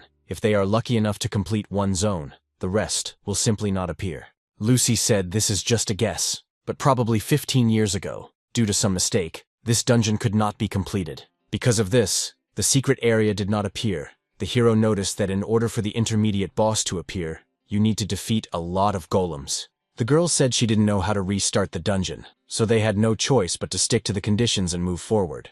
In addition, they needed to defeat him as quickly as possible, because if the reward for killing the intermediate boss was the key to the second zone, then the Bloody Tower had come for it. They must get this key before the others. The others fought with the main character, and he thought that he didn't care what they had in mind, but the main thing was to return the legendary sword. Then he turned to the insertion skill and used the web of the Great Spider. Naturally, after this attack, the golem was bound, and the system reported that using the giant spider's web activated internal vibrations. It was because of this that after being bound, the monster was immediately killed by destruction. Someone asked if this was the reward for defeating the Great Spider, that is, the giant spider's web. The interlocutor replied that he thought so, but could this useless item really be used like this? Lucy also did not stand aside and used her freezing attacks on the creatures. After she stopped them, she immediately shouted to her partner, and he understood what to do. So he immediately rushed into the attack and began to crush the cores of all these golems. On the other hand, the rest of the group fought the large creature. The guy shouted that he was going to deliver a powerful blow, and his comrades said they should retreat, but it was too late, and the huge monster easily hit them with its attack. After that, Elizabeth came to the aid of her comrades. She stopped near it and prepared to use her magic. So she touched the creature with her palm, and the system reported that a Kwayashi shockwave had been used. When this happened, the monster began to gradually disintegrate from the core to all other parts. The girl asked these people if they were all right, and they replied that everything was fine and thanked her. Suddenly, she noticed a boy who was trying to hide from her, so she walked closer and shouted for him to stop immediately. Then she took off her hood and shouted that it was Roger, asking what the hell he was doing there. Her brother asked what the problem was, since he had come as an official member of Jason's group. The girl asked what other member of the older group he was, but her interlocutor replied that it had always been that way. Before that, he asked if they were really going to go to the dungeon, because he wanted to go too. The hero looked at this and thought it was a pitiful sight. Roger noticed that his friend would get lost again, like on the bridge, and wondered what he would do then, because he definitely needed a guide, since he had spelling difficulties. The hero told him to cover his mouth because he wouldn't be alone there, although he agreed and said, "Come with me." His friend asked if it was really true. Jason replied that it was true, but only as a member of his group, and his companion said that of course he agreed to that. The guy also had a request that only this person could fulfill. The girl said it was interesting what Mr. Jason had in mind. After all, he was also low level, and his brother read that she should not mock him timidly, because the boy had seen with his own eyes who had cut down Quiche, and it was Jason. Elizabeth realized that, come to think of it, he seemed to have grown a lot since their first meeting. Besides, the skill he was using now was quite strange, and it is exactly the shockwave of that very boss, and her brother doesn't seem to be lying either, but it's unclear how he managed to do all this and where he got so much power from. Michael moved forward with his partner and told her to watch how these bees work for the good of the hive. After all, they are trying their best to win. The man watched the main character and the rest of the group fight. Therefore, he said that by disguising themselves with the team members using the concealment skill, they reap the rewards. But even if they use concealment with the hunter's region, there are high-level ones, so it may feel like they will be discovered. However, people like them are not afraid of anything during battle, and rarely use detection skills. As far as they are concerned, they do not know who fate will bring them into contact with. Therefore, their skills in stealth and the use of hidden weapons are at the highest level, so they are not easily caught. The main thing is to act skillfully, and this is the motto of the Bloody Tower Guild. He then asked his companion if the mana was accumulating normally, but the girl did not answer, and continued what she was doing. Michael said that this bath battery is quite expensive, and it can hold the mana of hundreds of destroyed small monsters. With 10 such batteries, you were able to reopen the rift in the Rainbow Dungeon. Sarah asked how many it would take to restore the legendary item to its original state.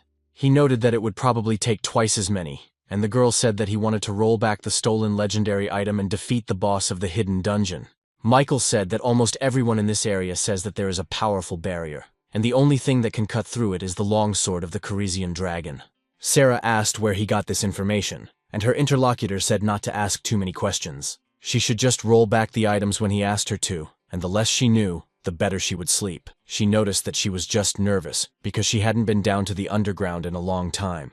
He, in turn, continued to fool various people. After that, she looked at him and said that she didn't care. As long as their agreement was in effect, she didn't care what Mr. Michael was up to. She thought that if she could obtain the item of infinite creation, she would be able to bring her parents back to life. The hero continued the battle and said that he had already killed 200 cobblestones, but there was no end to them. There was snow all around, but he was sweating like a horse. The core of another creature flew right into his hand. The hero caught it and said that it was strange that this crystal was different from the others, so he would copy it just in case before breaking it. Then he didn't understand what was happening, because he himself had gone into the ground. Suddenly, Ricardo approached and said that everything had already begun. Jason asked what he was talking about and what had begun, and the man replied that they had fulfilled the conditions for moving on to the next zone. That was why the intermediate boss of the location would appear right now. And we are talking about none other than the migrating golem. In fact, a huge monster maneuvering golem appeared out of the snow, which was the intermediate boss of the Snow Mountain golems, with a level of 150. After appearing, the creature did not hesitate for a second and immediately rushed into the attack. The people who were the first to be hit said that it was too huge. The guild leader used his power and shouted for everyone to step back. The guys then asked what had happened, whether it had already been killed, and the interlocutor remarked that he had been a little too scared. But the core was still intact, so the monster began to reassemble itself. The hunters saw this and realized that it wasn't going to be so easy. Ricardo also looked at what was happening and prepared for the ensuing battle. The monster had already fully recovered and was preparing for further confrontation. The man used his dark magic to destroy it again. The creature broke into small pieces, but soon began to reassemble, because its core had not been destroyed. Ricardo became angry when he saw what had happened and shouted that it was a hateful core. The hero watched what happened and decided that now he needed to bind the core with the web of the Great Spider. So the system reported that the Great Spider's web had been used, and the core began to be bound by the web at that moment. But despite all attempts to bind it, the creature continued to regenerate. So, after a few moments, the hero stood next to a huge monster that was ready for battle. Jason realized that things were bad, because this creature didn't care about the web at all. Something had to be done before it merged with the rest of the golems, when suddenly someone shouted at him to get back. The guy looked over and saw Elizabeth use her power to attack the monster. After that, it began to glow blue and fell apart. When the girl saw what had happened, she said that striking attacks were useless, so it was necessary to damage all of its fragments at once. Ricardo was indignant and said that he knew that, so she shouldn't act like a know-it-all, which is why he was looking for another way. Because if they didn't come up with anything, they would have to melt all the remaining fragments here. Otherwise, it would never end. The hero understood, that's what it was. And that was the power of the migrating golem. Earlier, Lucy had said that the most difficult part of this dungeon was the migrating golem. That is, the intermediate boss. And besides, this dungeon is inductive. In order for the next zone to appear, the previous one must be cleared. The new zone always interacts with the old one, adjusting to their battle results. Once the golems are killed, a migrating one will appear, which will collect the remains of the monsters they killed. In other words, all the stones they defeat will then gather into one stone mage, which greatly affects morale, and usually the group either runs away or dies. In essence, the migrating one is comparable in power to the final boss of a normal dungeon. Elizabeth said that in this case, there are only two ways to defeat it. The first of these is to destroy its core. The second way, she implied, was to melt all the remains of the golems, which is exactly what she was doing right now. This required a fairly large supply and expenditure of mana, so she was already breathing heavily. But even so, that huge monster had already begun to appear behind Elizabeth. She turned her attention there and wondered when it had managed to get behind her. Then she immediately turned toward it and used Hellfire. The hero realized that things were bad, because if he used the abilities of the longsword, Lucy would notice it immediately. That's exactly why it won't be possible to destroy the core, although it's worth waiting. Because he has another folk item, the guy immediately went to the inventory. From there, he took out the Bear King's Claw, which has the properties of an indomitable beast. The first skill can hold any object for a certain amount of time. The second skill penetrates any object and also deals damage. The hero realized that this was a completely different matter, so he copied and absorbed the King Bear's Claw. The system reported that the first skill was absorbed and, when used with the Great Spider's web, inflicted powerful paralysis. The second skill is absorbed by the insert and penetrates the target, absorbing 15% of its health and attack. The main hero saw these stats and realized that everything was fine, and hoped that it would work. Elizabeth continued to stand right next to the monster, which continued to burn with fire. George wondered if she really intended to melt all the remains of the golem. Lucy realized that no matter how strong she was, if she continued in the same vein, her mana would run out. The huge monster, in turn, continued its attempts to recover. Of course, the girl could see perfectly well what was happening and used her hellish flame. So the restored golem continued to burn with fire. Another attempt to set the creature on fire failed, so the migrating golem immediately rushed into attack. The hero realized that the hellish flame was not working. Could it be that she had already run out of mana? At the same time, a web began to envelop the monster.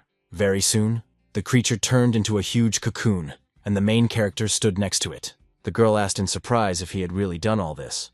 Ricardo was also stunned, and wondered if the great spider's web was capable of such things. His thoughts were interrupted by the guy who asked the chief to hit him again. The man asked what he wanted, since he had seen that the attack had not helped. Then the hero declared that in that case he would catch the cannonball, because they had no time to waste, so he asked him to do it.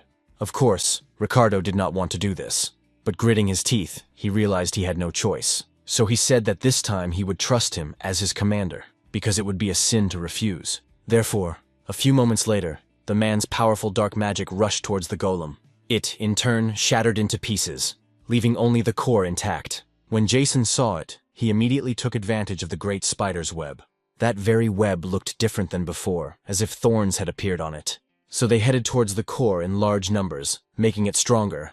The hero saw what had happened and realized that it was right not to let the core come into contact with the remains after all. Ricardo was very surprised and shouted, "Did he really catch the core? Was it with the help of this useless reward item? Is he asleep?" Elizabeth realized that even though he had become stronger, she still couldn't believe that such a thing was possible. Come to think of it then, in the dungeon of the Great Spider, she had done it herself. When she saw the guy there, he said that only he and his comrade had survived. Soon after, he tried with all his might to ask to join her. Even in the battle with Keisha, this man had also taken the front line. In those most crucial moments, Mr. Jason was always there. Lucy noticed that this was the same technique used by the Bear King, and it was definitely his style. The other hunters began to rejoice that this man had caught the core, knowing that if they had known this was possible, they would have killed the great spider long ago. Michael, who was on the slope watching what was happening, was surprised. He couldn't believe what he was seeing with his own eyes. Sarah asked what was going on, whether he had sealed the core in the web, because it was unclear how this had happened at all. The man said that the mana collection was cancelled. They were changing their plan and starting the operation, and everyone should take their positions. His subordinates said they understood and immediately rushed to their positions. The girl asked what had happened, whether the situation was so serious that they wanted to intervene personally. The leader said that it was all because of that strange man, and that it would be a little more difficult to get the key to the core, so he told Sarah to prepare well. The girl, in turn, stood near a huge number of containers with mana. Roger peeked out from behind a tree and didn't know what to do, because it seemed that the main man had gone somewhere. And this girl was collecting mana for some unknown reason. He probably should tell the senior about the atoms. Earlier, the hero had told him to take this thing, which allowed him to use a fairly high level of camouflage, and his ally asked if he was sure it would work. Because it was an expensive item, Jason said yes, so he would have to do one very important job. The subordinate will play a key role in this mission, and he will need to keep an eye on the blood tower. As soon as they find the hidden dungeon, he should report it immediately. They in turn would steal their plan and carry it out. The guy thought that everything was correct. On the other side were his sister and Master Ricardo, and most importantly, his elder. The hero asked if he should destroy him, and the man replied that he had caught him, so it was his reward. The girl replied that this was a valid point. Jason said that if no one objected, then he would do it. He felt an unusual feeling in his heart when people treated him as if he were not trash. The guy had already copied the core, so it could be safely destroyed.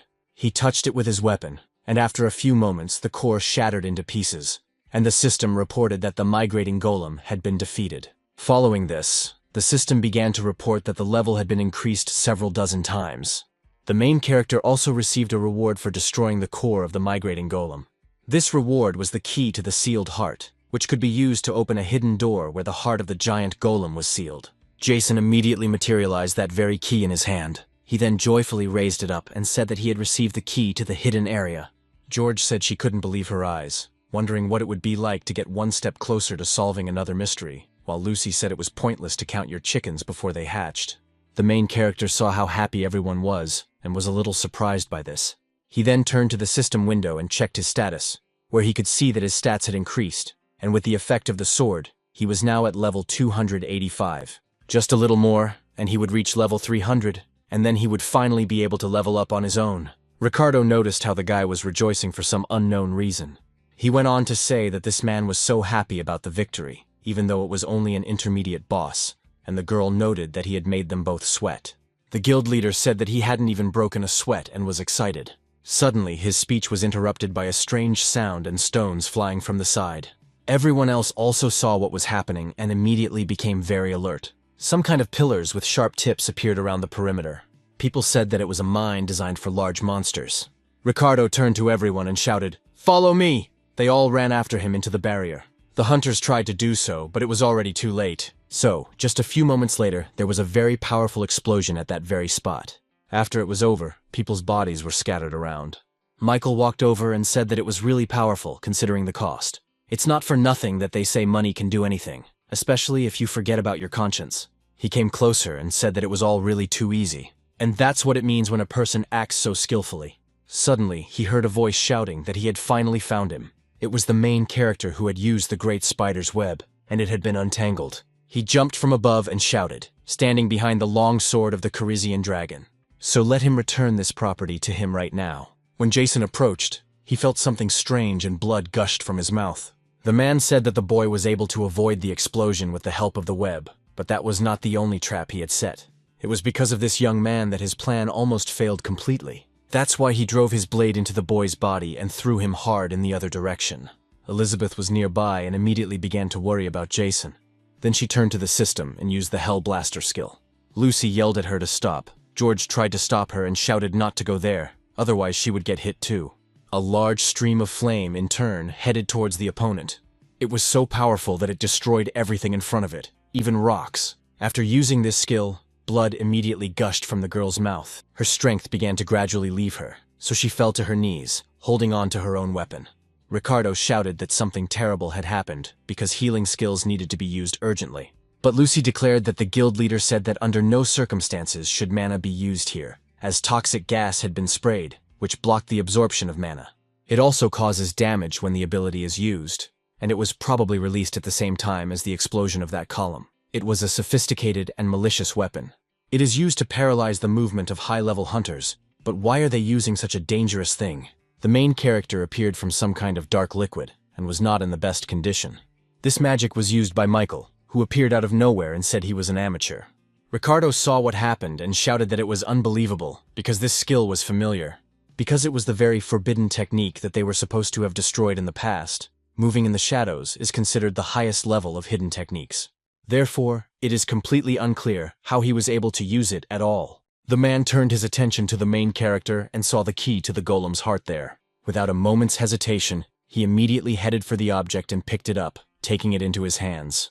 As a result, the system reported that the key to the sealed heart had been transferred to its current owner, and Michael said that the goal had been achieved. But even so, there was still one thing left to do, and he grabbed the main character. At the same time, he declared that this man must be killed right here. Jason replied that he had been thinking about that too, and his interlocutor asked if he was really conscious. The hero smiled and said that this was his luck, because the one who stole the longsword turned out to be such an insignificant scoundrel. The web that the guy had used immediately began to wrap around his opponent. The man's body continued to be wrapped again and again, and the Spider King's threads were disabled. As a result of this action, the same spikes that were in the previous attack appeared. The subordinates asked the master what was going on, because that was the skill that had been used to defeat the golem, and perhaps they should run away too. The guy said that his mistake was that he dared to touch his longsword. Soon, he said not to go, and the Spider Kings were disabled. But when he looked at that very spot, he was very surprised. All because there was no one where the man should have been. Michael used his power and said that he almost panicked, because it was his first time using such a skill. But if there had been no shadow inside, he would have simply died. So he didn't think that such a pathetic skill could almost kill him, but now he understood everything. All those high-level hunters he had killed before, why did they have such helpless expressions on their faces at the moment of death? But today, this guy would die here too. The hero asked if he knew his name, because his name was Mana Absorber because he shared mana with his comrades, and he tried to transfer it over a distance for the first time, and it worked. His opponent asked what he was talking about, and he was told that he would end here and now. Ricardo said he didn't know what was happening, but he felt a surge of mana, and it was just in time. He would put an end to the Blood Tower Guild right now. So he immediately used his dark magic, and a magic circle appeared in his anger. Michael was very surprised, and realized that this was Ricardo's dark lightning, the opposite skill of his shadow movement, and he would not be able to escape, so this was bad. So he yelled at Sarah to do everything right now and put everything back in its place. The girl said she understood everything and immediately began to use her power. Only because of this novel did huge amounts of it begin to be released from the containers. The subordinate used her skill, and it was said that the dungeon would be returned to its original state and reset. Those present were surprised and did not understand what the hell was going on, and in general, what kind of strange wind was appearing here. Someone said that it was a very unusual wind, and that the fragments of the golem were moving with it. So were they really coming back together again? Elizabeth noticed what was happening and shouted that this couldn't be. Ricardo was also very surprised, asking if the dungeon had been reset to its initial state. He made this judgment only because a huge number of small golems appeared, which they fought against, and they did not stand aside, but immediately rushed to attack the people they saw in front of them. The man used his enclosure and realized that everything was bad, because it was all due to the useless poison that blocked mana absorption. Therefore, he had to protect everyone with a magical barrier, but that meant he couldn't attack the golems, and at this rate they wouldn't last long. He had to come up with something. Suddenly, he looked to the side and was very surprised to see Elizabeth there. Without a moment's hesitation, the girl used her power, and the golems were destroyed one after another. The man asked the girl how she did it, and she asked if he hadn't heard Mr. Jason. Because his nickname speaks for itself, Ricardo noted that he understood, but so what? Lucy healed the wounded and said that he was able to generate mana indefinitely and share it with his comrades, saying that it was his unique skill. The Dark Wizard thought that this was impossible because he thought that only mages were capable of such a thing, and here was this low-level, no-name. In order to use their full potential as high-level hunters, they and Lady Elizabeth needed enormous amounts of mana, and yet he distributed mana not only to them, but to everyone else in such a short time. Could it be infinite mana regeneration? She had never heard of such a unique skill. If this is true, instead of looking for the heart of a giant golem, it would be much better for them to invite Jason to join their guild. Elizabeth interrupted her thoughts and said that now everything fell into place. The underground breakthrough on the Rainbow Bridge was clearly the work of the Bloody Tower Guild. George shouted that the problem now was that the dungeon had been reset to its initial state, and it would be bad if they reset the dungeon again. Lucy said that this was not the case, and she thought it was unlikely that the hidden dungeon had not yet been discovered, most likely due to his logic. The girl didn't know if they did it on purpose, but now the probability of a hidden dungeon appearing was 100%. Elizabeth noticed, however, that something still didn't add up, and it had to do with the golems that appeared after the reset, because there were clearly fewer of these stone creatures than there had been at the beginning. Ricardo said that the debris they melted probably couldn't be restored, but in any case, they couldn't waste time on nosebleeds. They had to catch up with the scoundrels. The girl wondered if they really used the same method as in the breakthrough on the Rainbow Bridge, but it couldn't be. It was just unbelievable. The man wondered how Jason was doing, hoping that those scoundrels hadn't been able to kill him. On the rocky terrain, there was a ball made entirely of cobwebs. After that, the main character ordered the great spider's web to be torn apart and freed himself. At the same time, he felt that it was very painful at that moment, and realized that the man he was fighting was just a scoundrel. Earlier, the guy saw where his opponents were and immediately rushed to attack them. He shouted for him to stay where he was and that he would be killed in a few moments. Michael, of course, noticed this attack and blocked it with his weapon. Then he asked what he was going to do and called him a Slovak. The main character shouted that he was going to defeat him and that it wouldn't take much effort. When he touched his opponent, he immediately activated the great spider's web. The man shouted that it was a useless web and that he would make sure he could never use it again. At that very moment, there was a huge explosion, which threw their bodies aside. Michael ordered the long sword of the Corisian dragon to release its power. At the same time, Jason protected himself with the web, and it saved him, but the power of the long sword was truly terrifying. But thanks to this, the guy understood how to fully use its power. It was unclear where this guy got so much information about him, and the hero was able to block some of it, but not all. He would have to catch him and ask him about it. Although right now Jason has no idea where he is. It was bad because he probably got lost again. At the same time, the guild leaders were discussing the matter at the Japanese Association. Georg said, "Don't worry so much, Mr. Dalton. Mr. Ricardo from the Future Guild is with them."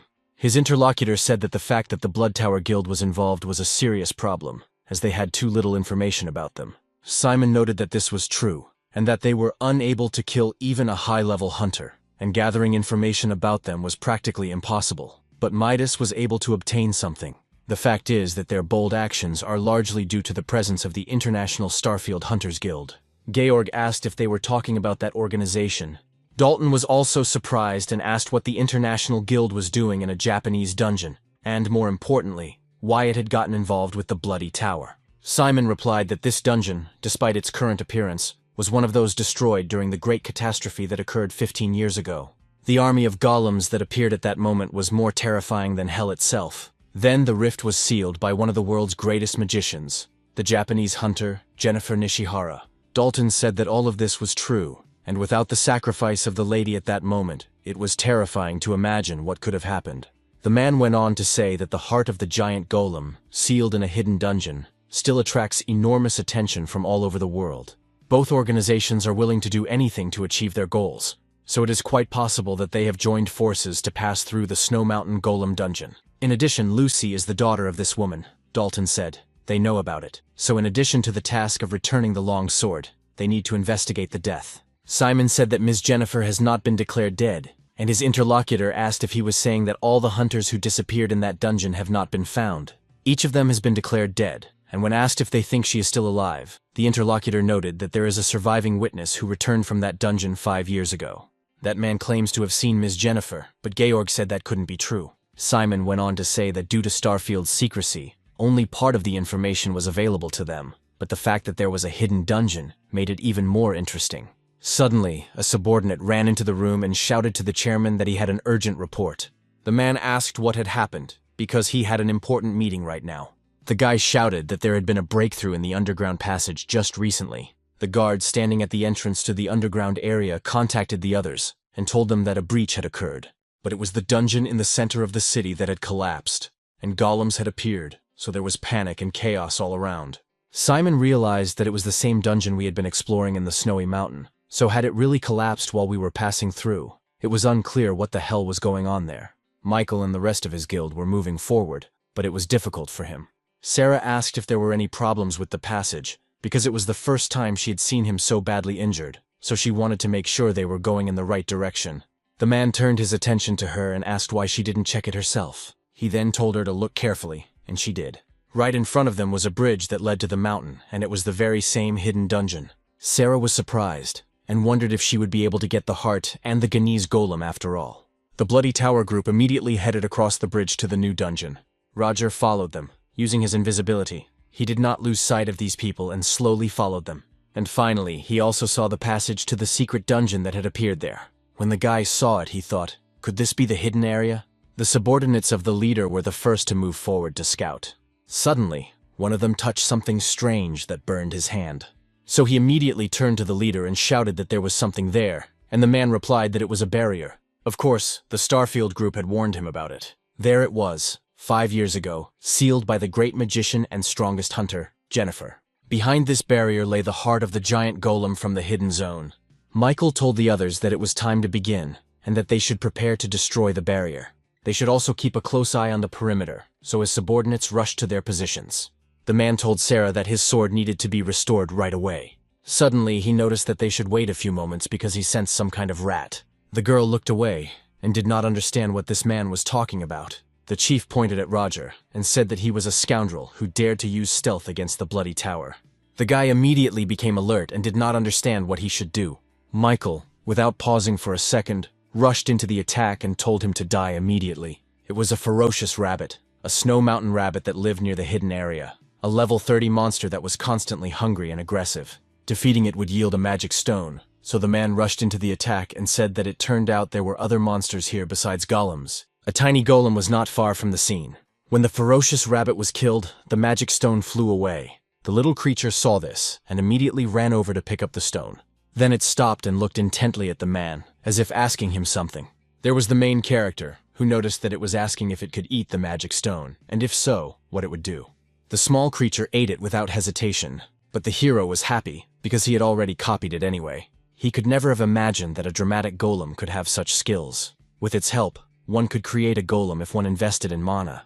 The first skill can be used to create a first-level golem according to one's own imagination, and the second skill can be used to create and modify the armor of a first-level golem.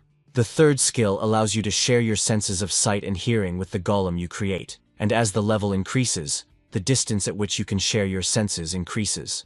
The hero realized that the copying itself was successful, but it was a pity that he couldn't absorb the skills. although it was a cool thing, and if the guy made more cores, he would have an army of golems. This means that he doesn't need a guild to protect the dungeons. The Snow Mountain Golem can grow to level 10, and its form can be freely transformed. It can also share its feelings with its owner. The hero thought that if it was so big at the first level, what would it be like at the 10th? Although if the golem grows into a huge pile, it will be very inconvenient. Suddenly, the guy saw his ward break away and rush to attack a person. It turned out to be Roger, who ducked and managed to get away from the little creature. Jason wondered if it was his subordinate. The boy saw his boss and, frightened, immediately ran up to him and climbed into his arms, saying that he thought he was going to die. Soon they were running together, and he said with conviction that perhaps the bloodthirsty ones had found the hidden area, although perhaps that would be for the best.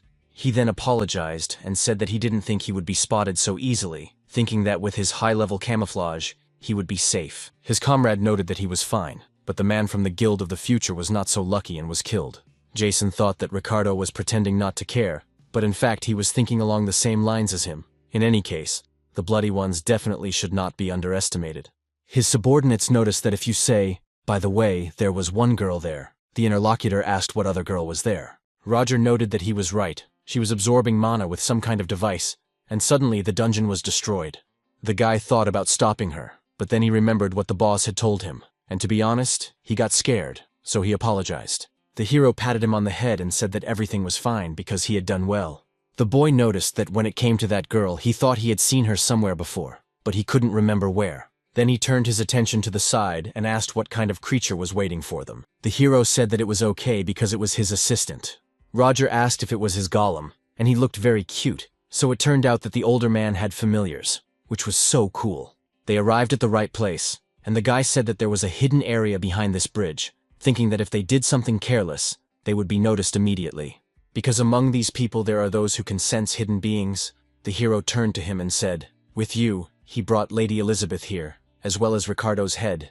His companion asked what he was talking about, because he would be left all alone, and they had the legendary sword. Jason said not to worry, he had a way to track them. Roger said that he understood everything, and since he said so, he would do it, although he would like to stay with him. The chief took out an item and told him to take it. The interlocutor asked if it was the core of a migrating golem. It turned out that he had used it to summon this little monster. Jason said that now it was his assistant, and he liked it very much despite its cuteness, as it was quite strong and would come in handy. The guy asked his superior if he could accept such a valuable gift, and the hero wondered what other valuable gifts he had, since he had a whole wagon load of them. Then the subordinate thanked him for the gift and said he would bring his sister and the others right away. Jason thought that, oddly enough, for the heir to a large guild, he was quite down to earth, probably due to the influence of Lady Elizabeth. Despite everything, he decided right then and there to create his own assistant, and the system reported that the core of a migrating golem had been used. The guy, he thought, really does seem to fit his idea perfectly, and now he decided to put mana into him. The hero created an unusual familiar, a bird that could fly in the sky. The system reported that the third skill had been used, and now the hero was sharing his feelings. Jason watched what was happening through the bird's eyes and thought it was quite unusual.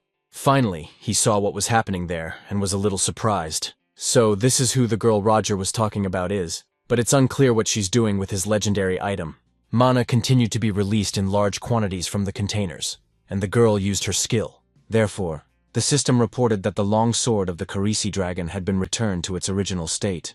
This weapon is a sword created from the essence in which the soul of the Carisian dragon dwells, requiring a level of 30 or higher, and a level modification of plus 200, which is given passively. The second skill is applied according to the total level. The passive increases the user's defense by 35%, and the first skill is called Vampirism. It absorbs 15 health points and mana from the target of the attack. The second skill, Berserk, is activated when the user's health falls below 15%. All user-level parameters are temporarily doubled for 1 minute, and the recovery time is 1 day. Right now, the durability was at 6%, but very soon it began to rise and reached a level of 100.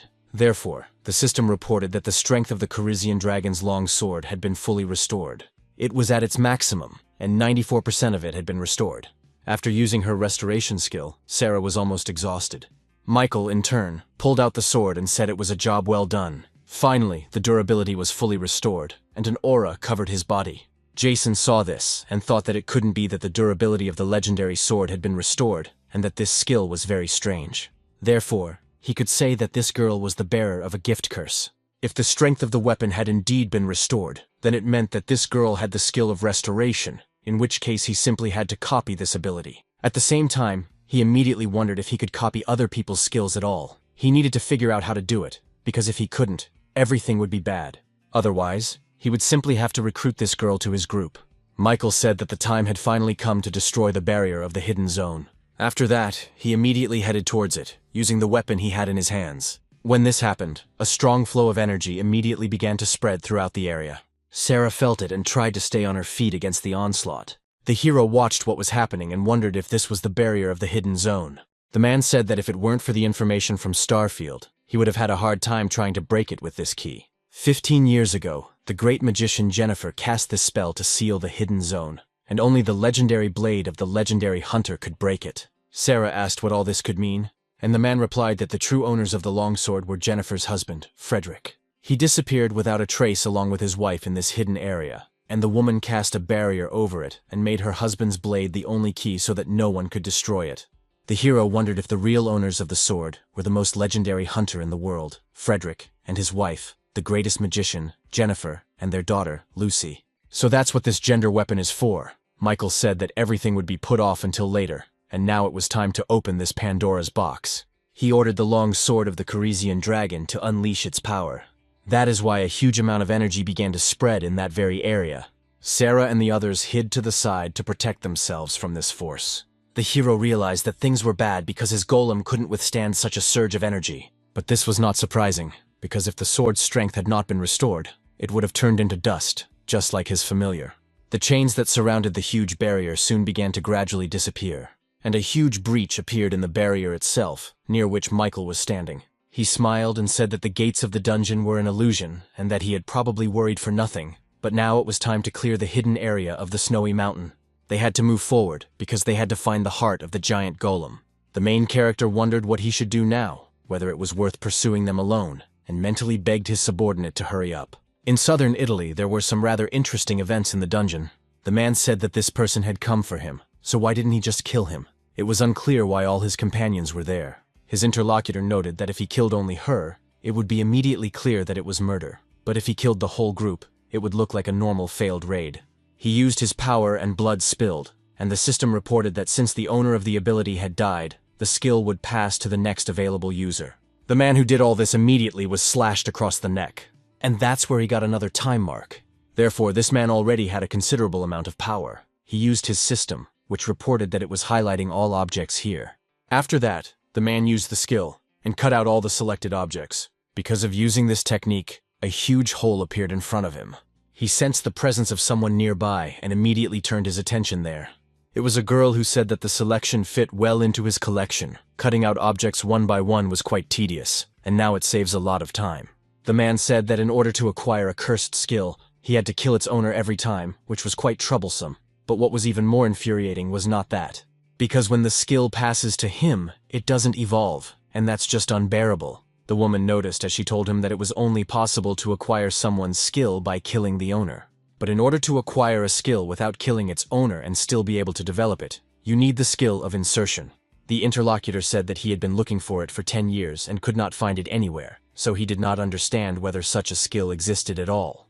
The girl said that in their world, it existed in a slightly different form, which meant that its presence was not in doubt, and that the search skill was looking for the other cursed ones. The man noted that he understood that, but as for the cancellation skill, she said that, according to the information she had received, the Blood Tower Guild had just destroyed Jennifer's barrier. In addition to the cancellation skill, they desperately needed to obtain the heart of the giant golem, without which they would not be able to use the full potential of the cursed skill. The interlocutor stated that in that case she would pass the information on to the others, and the group led by Ricardo moved forward.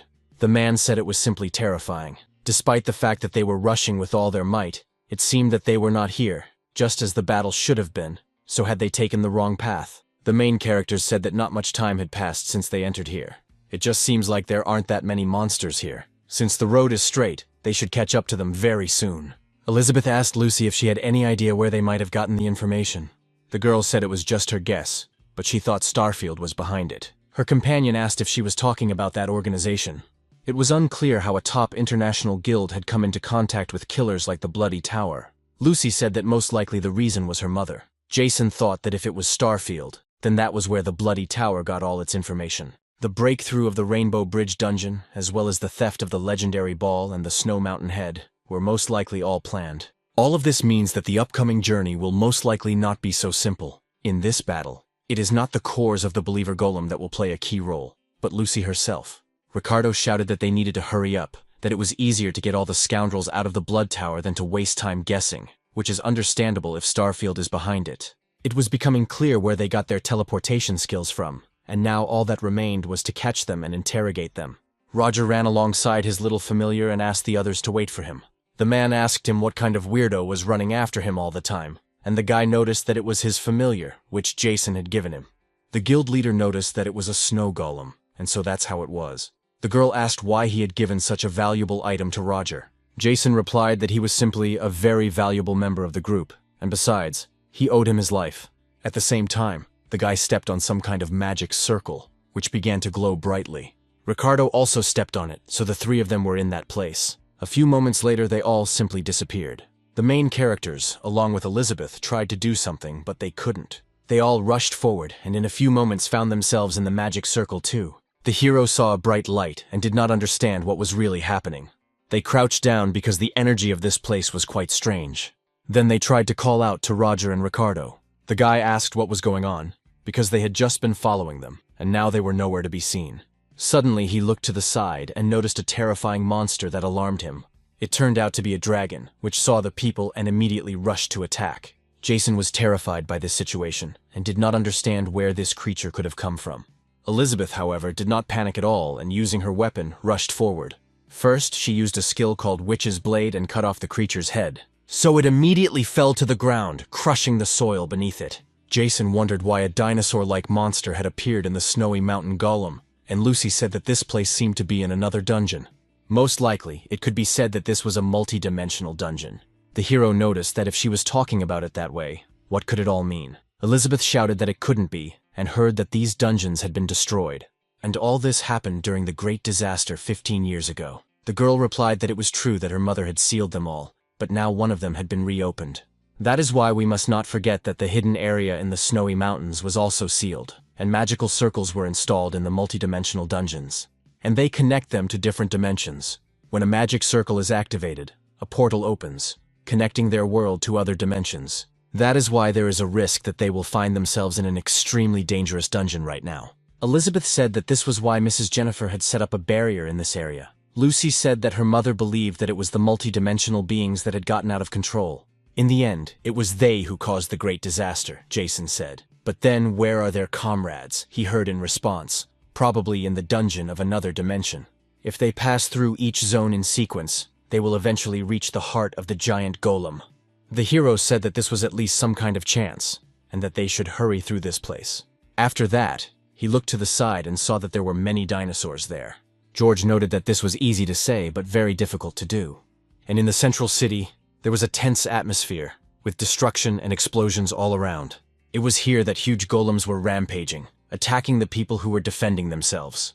Naturally, hunters were sent here to fight these creatures. They said that everything was bad, because if the core was not destroyed, everything would be useless, and then turned to the mage to ask him to deal massive damage. The wizard noted that he couldn't do it now because they didn't have any potions, so he had very little mana left and would be glad if someone could help him. The hunter shouted that this was bad enough. This guy who always replenishes his mana when he is so needed. The man remarked that he would never have thought they would need a mana carrier so badly. And while these people were fighting another huge monster, another one appeared behind them. The hunters didn't have time to do anything about it, but suddenly another person appeared and saved them.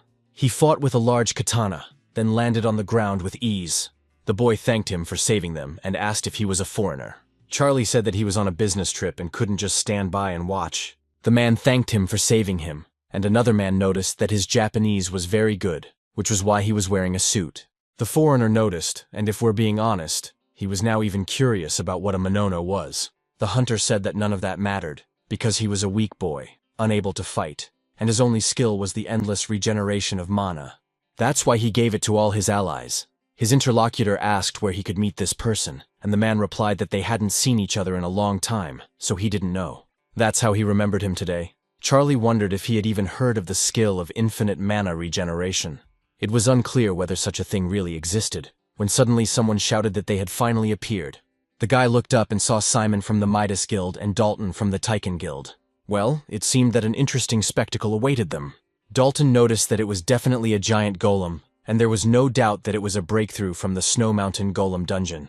Of course, this was the perfect opponent for Simon's head, and he would also impose a buff on him. His interlocutor said that he was a perverted scoundrel.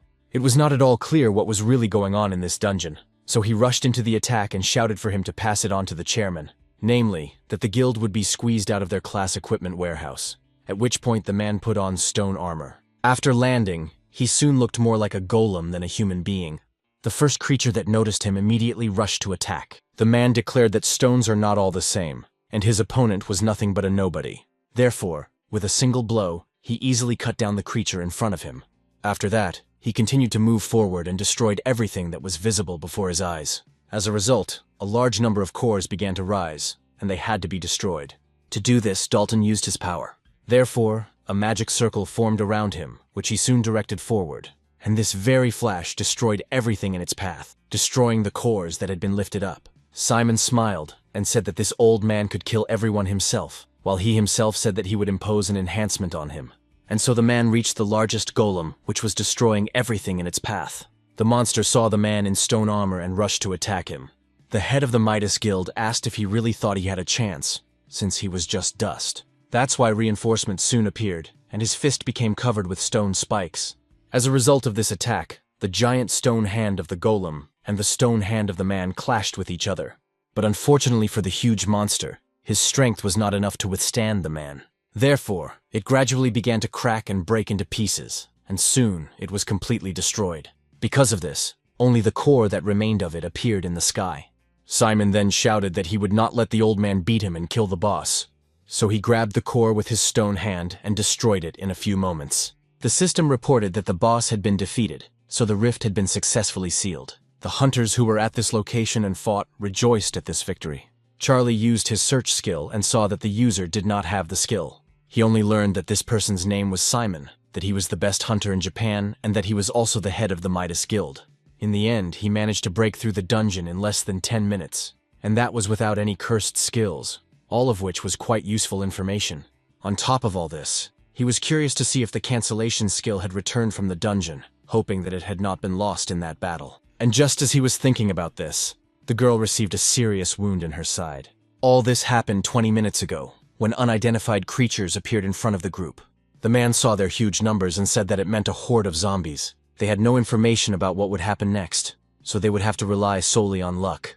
The dimension seems simple enough, so maybe they'll get lucky this time. As he was talking about it, you already used your power and wielded your weapon, so the large number of zombies that were right in front of them were easily destroyed. Soon, only ruins and corpses remained at this location, and the system informed the man that he had cleared the hidden area and would be moving on to the boss arena.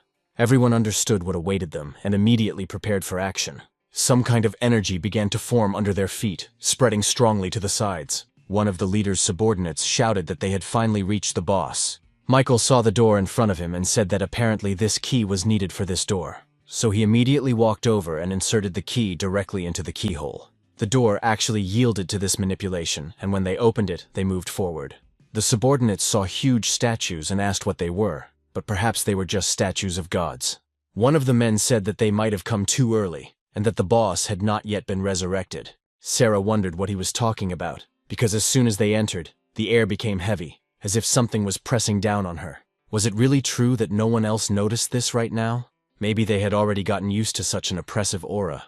The guy said it, and apparently that was the case, because then they should just take the reward and leave. But as he was talking, a huge hand appeared above his head and easily crushed the man. It was precisely those who did this who were the ones who immediately moved forward. The rest of the organization's members realized that things were bad, because the boss was a statue, which meant that the other statues would also fight.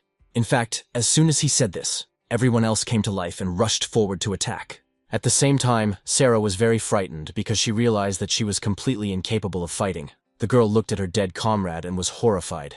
Michael wondered what had happened to her, because she had seen other people die many times before. So he immediately shouted at her to pull herself together, because he was still breathing, and she should heal him. She immediately came to her senses and realized that her help was needed now.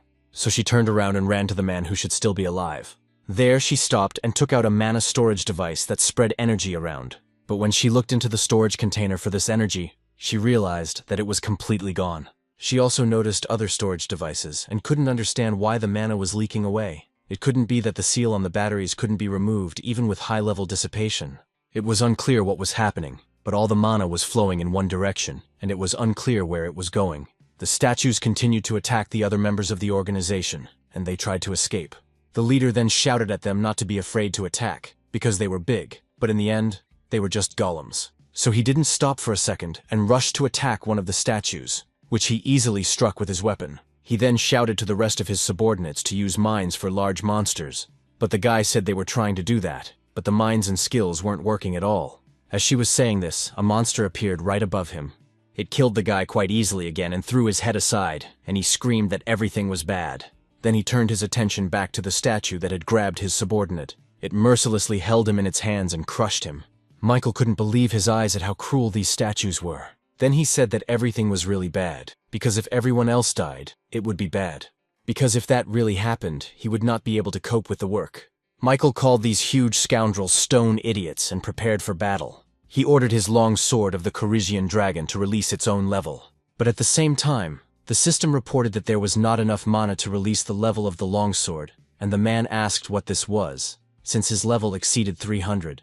Therefore, it was unclear how there could be a mana shortage. Then he saw the statue's hand right in front of him and realized that things were very bad. Fortunately for him, he could still move in the shadows. So he used this skill and hid. At the same time, Sarah was following the flow of mana, which was heading somewhere else.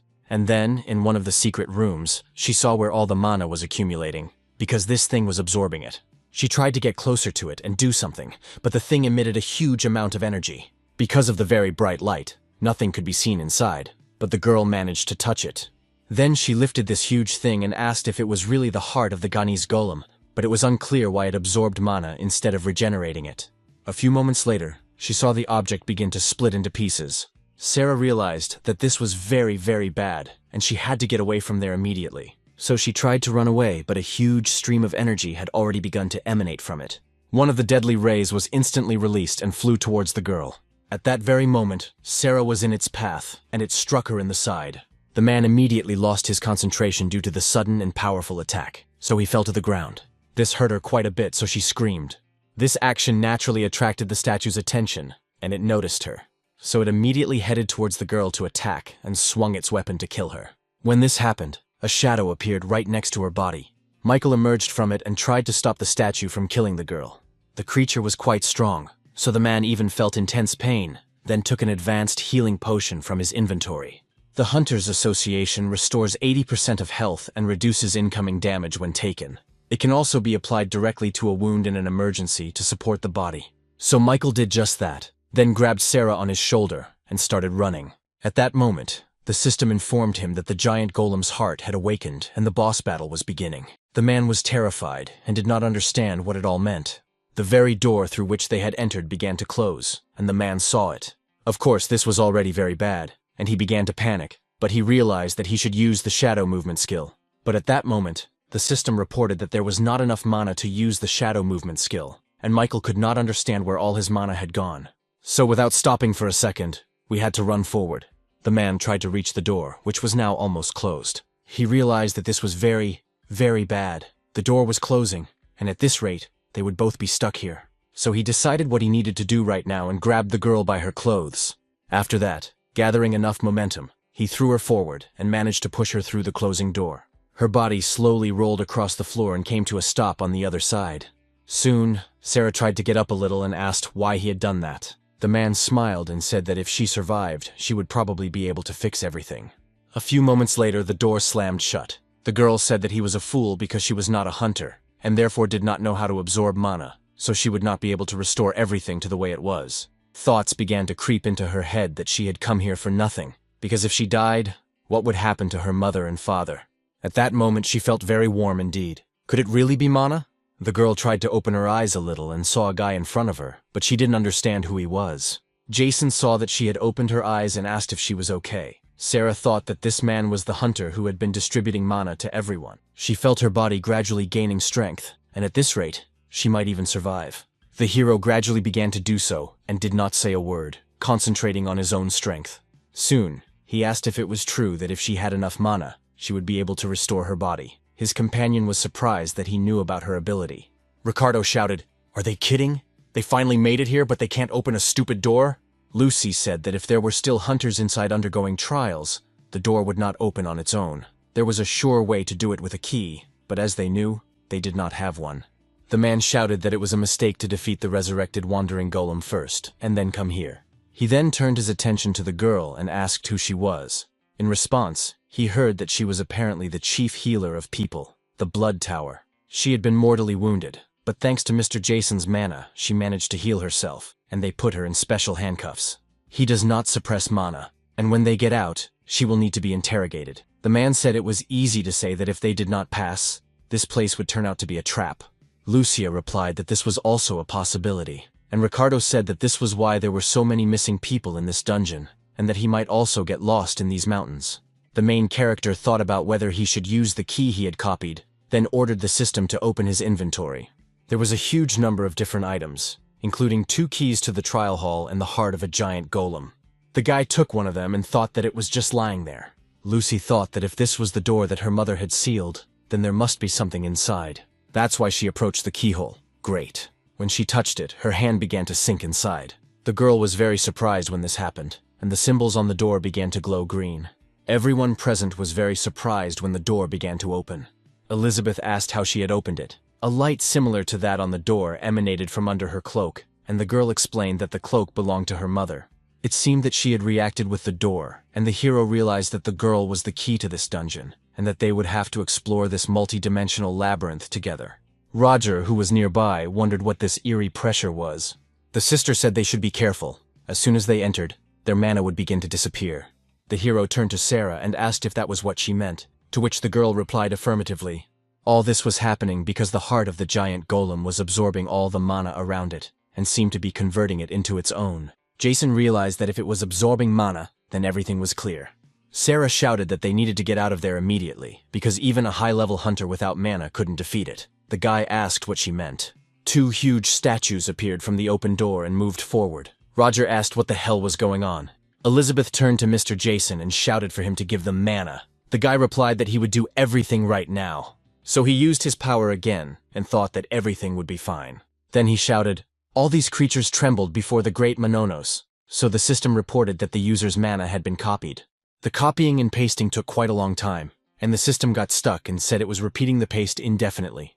Because of this, it was clear that a huge amount of mana was emanating from the main character. Sarah was simply discouraged when she saw this and did not understand what it was, because mana floods the entire dungeon, and so it turns out that it is also being absorbed by that cube at an incredible speed. The girl looked at Jason and realized that with his help, she would definitely be able to save her mom and dad.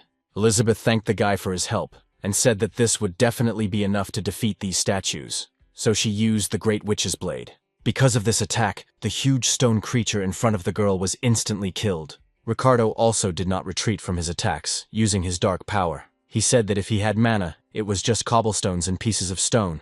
That's why he used a spell called Dark Thunder Spear and killed the statue. The creatures in front were defeated, but suddenly more appeared.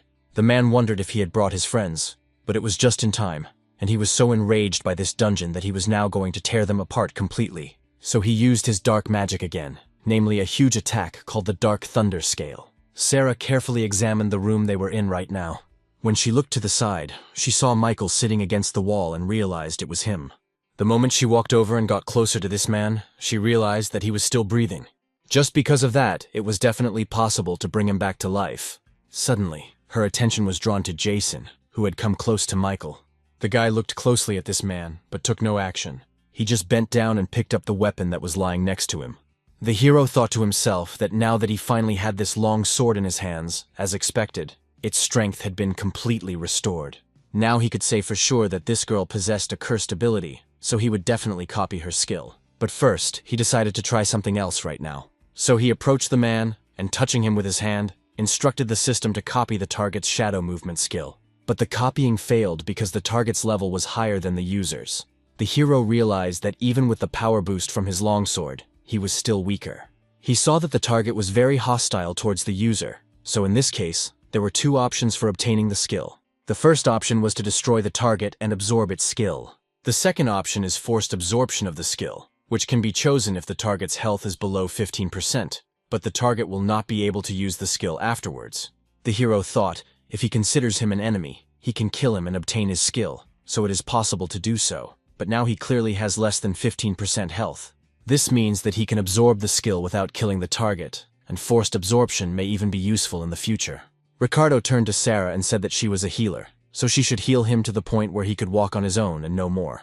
When he said that, you immediately destroyed the shackles, noticing that he had a lot of questions for him and that if he ran away, it would end badly for both of them. After his release, she immediately looked at the main character. Then she went over to Michael and started using her power to heal him. Jason noticed that the severed arm literally grew back instantly. It was because of this skill, comparable to his own, that allowed him to copy the body. Soon the man began coughing up blood quite heavily. Sarah asked him why the old man was smiling, and he replied that he had said that they were both alive. After a short recovery, the girl immediately turned around and walked in the other direction. Elizabeth approached Michael and immediately put shackles on him, saying she hoped he would be able to get out of these handcuffs, and then she would be able to kill him. "Let him thank Chief Ricardo for not leaving him here to die," the man remarked. "Everything will be as she says. Just let her get them out of this hell." Then she turned her attention elsewhere and said that it was about to begin. When the man said this, there was a bright flash on the mountain. Michael took his attention away from himself and decided to take advantage of this, so he ran forward. The girl burst out when she saw what had happened and shouted that he was a scoundrel. A bright beam immediately spread throughout the room and headed toward the people. Roger noticed what had happened and immediately shouted to his sister about it. The deadly rays spread from the cubes that contained the golem's heart. The hero saw the beam flying towards the guy and shouted to him about it. Roger noticed this, but it was too late for him to dodge. His familiar quickly followed him, wanting to save his master. 30 minutes ago, Ricardo used dark lightning in the multi-dimensional dungeon of the skeleton. Roger's familiar saw a large number of crystals, so the guy asked if he really wanted to eat these magic stones. The man said that he could eat them all because they weren't worth much money. That's why the little bread stopped near these crystals and gradually began to eat them. The system reported that the Snow Mountain Golem had risen to the second level by 25%, but could grow to the 10th. It could also freely change its shape at the second level, and share its feelings with its owner at the second level as well. Roger came closer to it and patted it on the head, saying that it had raised its level. Suddenly, the creature somehow began to interact with him, and the guy asked what else it could do. And right now, the owner of this little golem was attacked. The little one didn't lose his composure and immediately interacted with his owner, putting on stone skin. The hero saw this and thought, could the creature have merged with Roger? It was unclear how he managed to level up in such a short period of time. Ricardo thought about it. No matter how many times he saw it, it really looked like Master Simon's stone skin skill. So that's how the golem's core is used. He would have to look into it when he got back, when suddenly he saw his barrier pierced by a beam. Of course, he saw the attack and easily dodged the deadly weapon. Lucy told him to be careful, as these beams were made of pure mana. This mana is so dense, the beams are so sharp that he cannot block them with his protective magic. Elizabeth joined the conversation and said that even so, it wasn't all bad, because that's exactly why they could be blocked with physical force. Suddenly, she noticed an attack flying in her direction and used the witch's blade. She easily deflected the deadly beam that was heading in her direction, and the hero thought that everything was exactly as the girl had said. It was precisely because the mana was so dense that they could physically defend themselves with swords or shields, so even Roger's device could block them. But still, they cannot move forward if they just continue to defend themselves. Because the guy can endlessly restore his mana, the giant golem's heart can continuously shoot beams. They need to get close enough to this place to destroy it, or else they will all simply die, so they need to find a way to do this. And now you have a new power that you recently acquired, so it's time for the shadow technique. That guy from the Bloody Tower was able to move through the shadows even inside the giant royal spider's thread, so now the hero can use his skills and no one will know. The system reported that using the giant spider's threads activated the shadow movement skill. So the hero, who had wrapped his body in threads, disappeared somewhere. George saw this and was surprised, so he asked if he had really disappeared.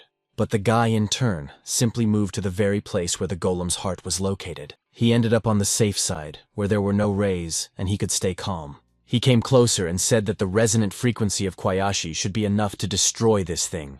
After that, he concentrated his energy and tried to destroy that very spot. But when he tried to do so, he felt pain and blood gushed from his mouth. It turned out that this cube had combined mana to cause an explosion. Jason shouted, "Who the hell are you?" Because he was the one who gave him mana, didn't he know that? The hero touched the ball again and used the spider's threads to seal it. Therefore, a huge number of them began to gradually approach the ball from which the rays emanated. So very soon it was completely sealed. Ricardo, as well as everyone else, wondered if the main character had managed to seal the continuous attacks of the giant golem. Roger smiled, thinking that his senior was really cool. But despite their joy, which did not last long, they saw that the rays began to spread again.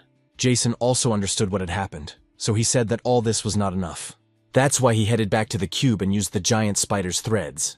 The guy thought that if he could touch it just one more time, he would definitely win. And yet he managed to do it, so he said that everything was ready. The system reported that the use of Key's resonance frequency was to destroy the target. A huge amount of friendly energy immediately began to spread throughout the object. The hero saw that the system reported that he had leveled up, and cracks appeared on that very deadly cube. At the same time, the heart of the ice golem shattered into pieces after a few moments. When this happened, a very bright flash of light began to appear in that place. The hero saw a system window that reported that he had destroyed the heart of the giant golem, and the dungeon had been cleared. The guy smiled and rejoiced when he saw this, thinking that everything was as he had expected. The system reported that a huge number of new levels had appeared, and the hero was happy because he had raised them very high. The system then reported that he had acquired a reward item, which was the heart of a level 1 giant golem. The first skill could regenerate mana infinitely, and the second skill could absorb or store mana up to a certain item, and on top of that, it could develop. Jason thought that he could regulate mana infinitely, so he didn't need it, but he decided to copy and paste it just in case. The copying ability leveled up, and now it would automatically copy objects that could be copied.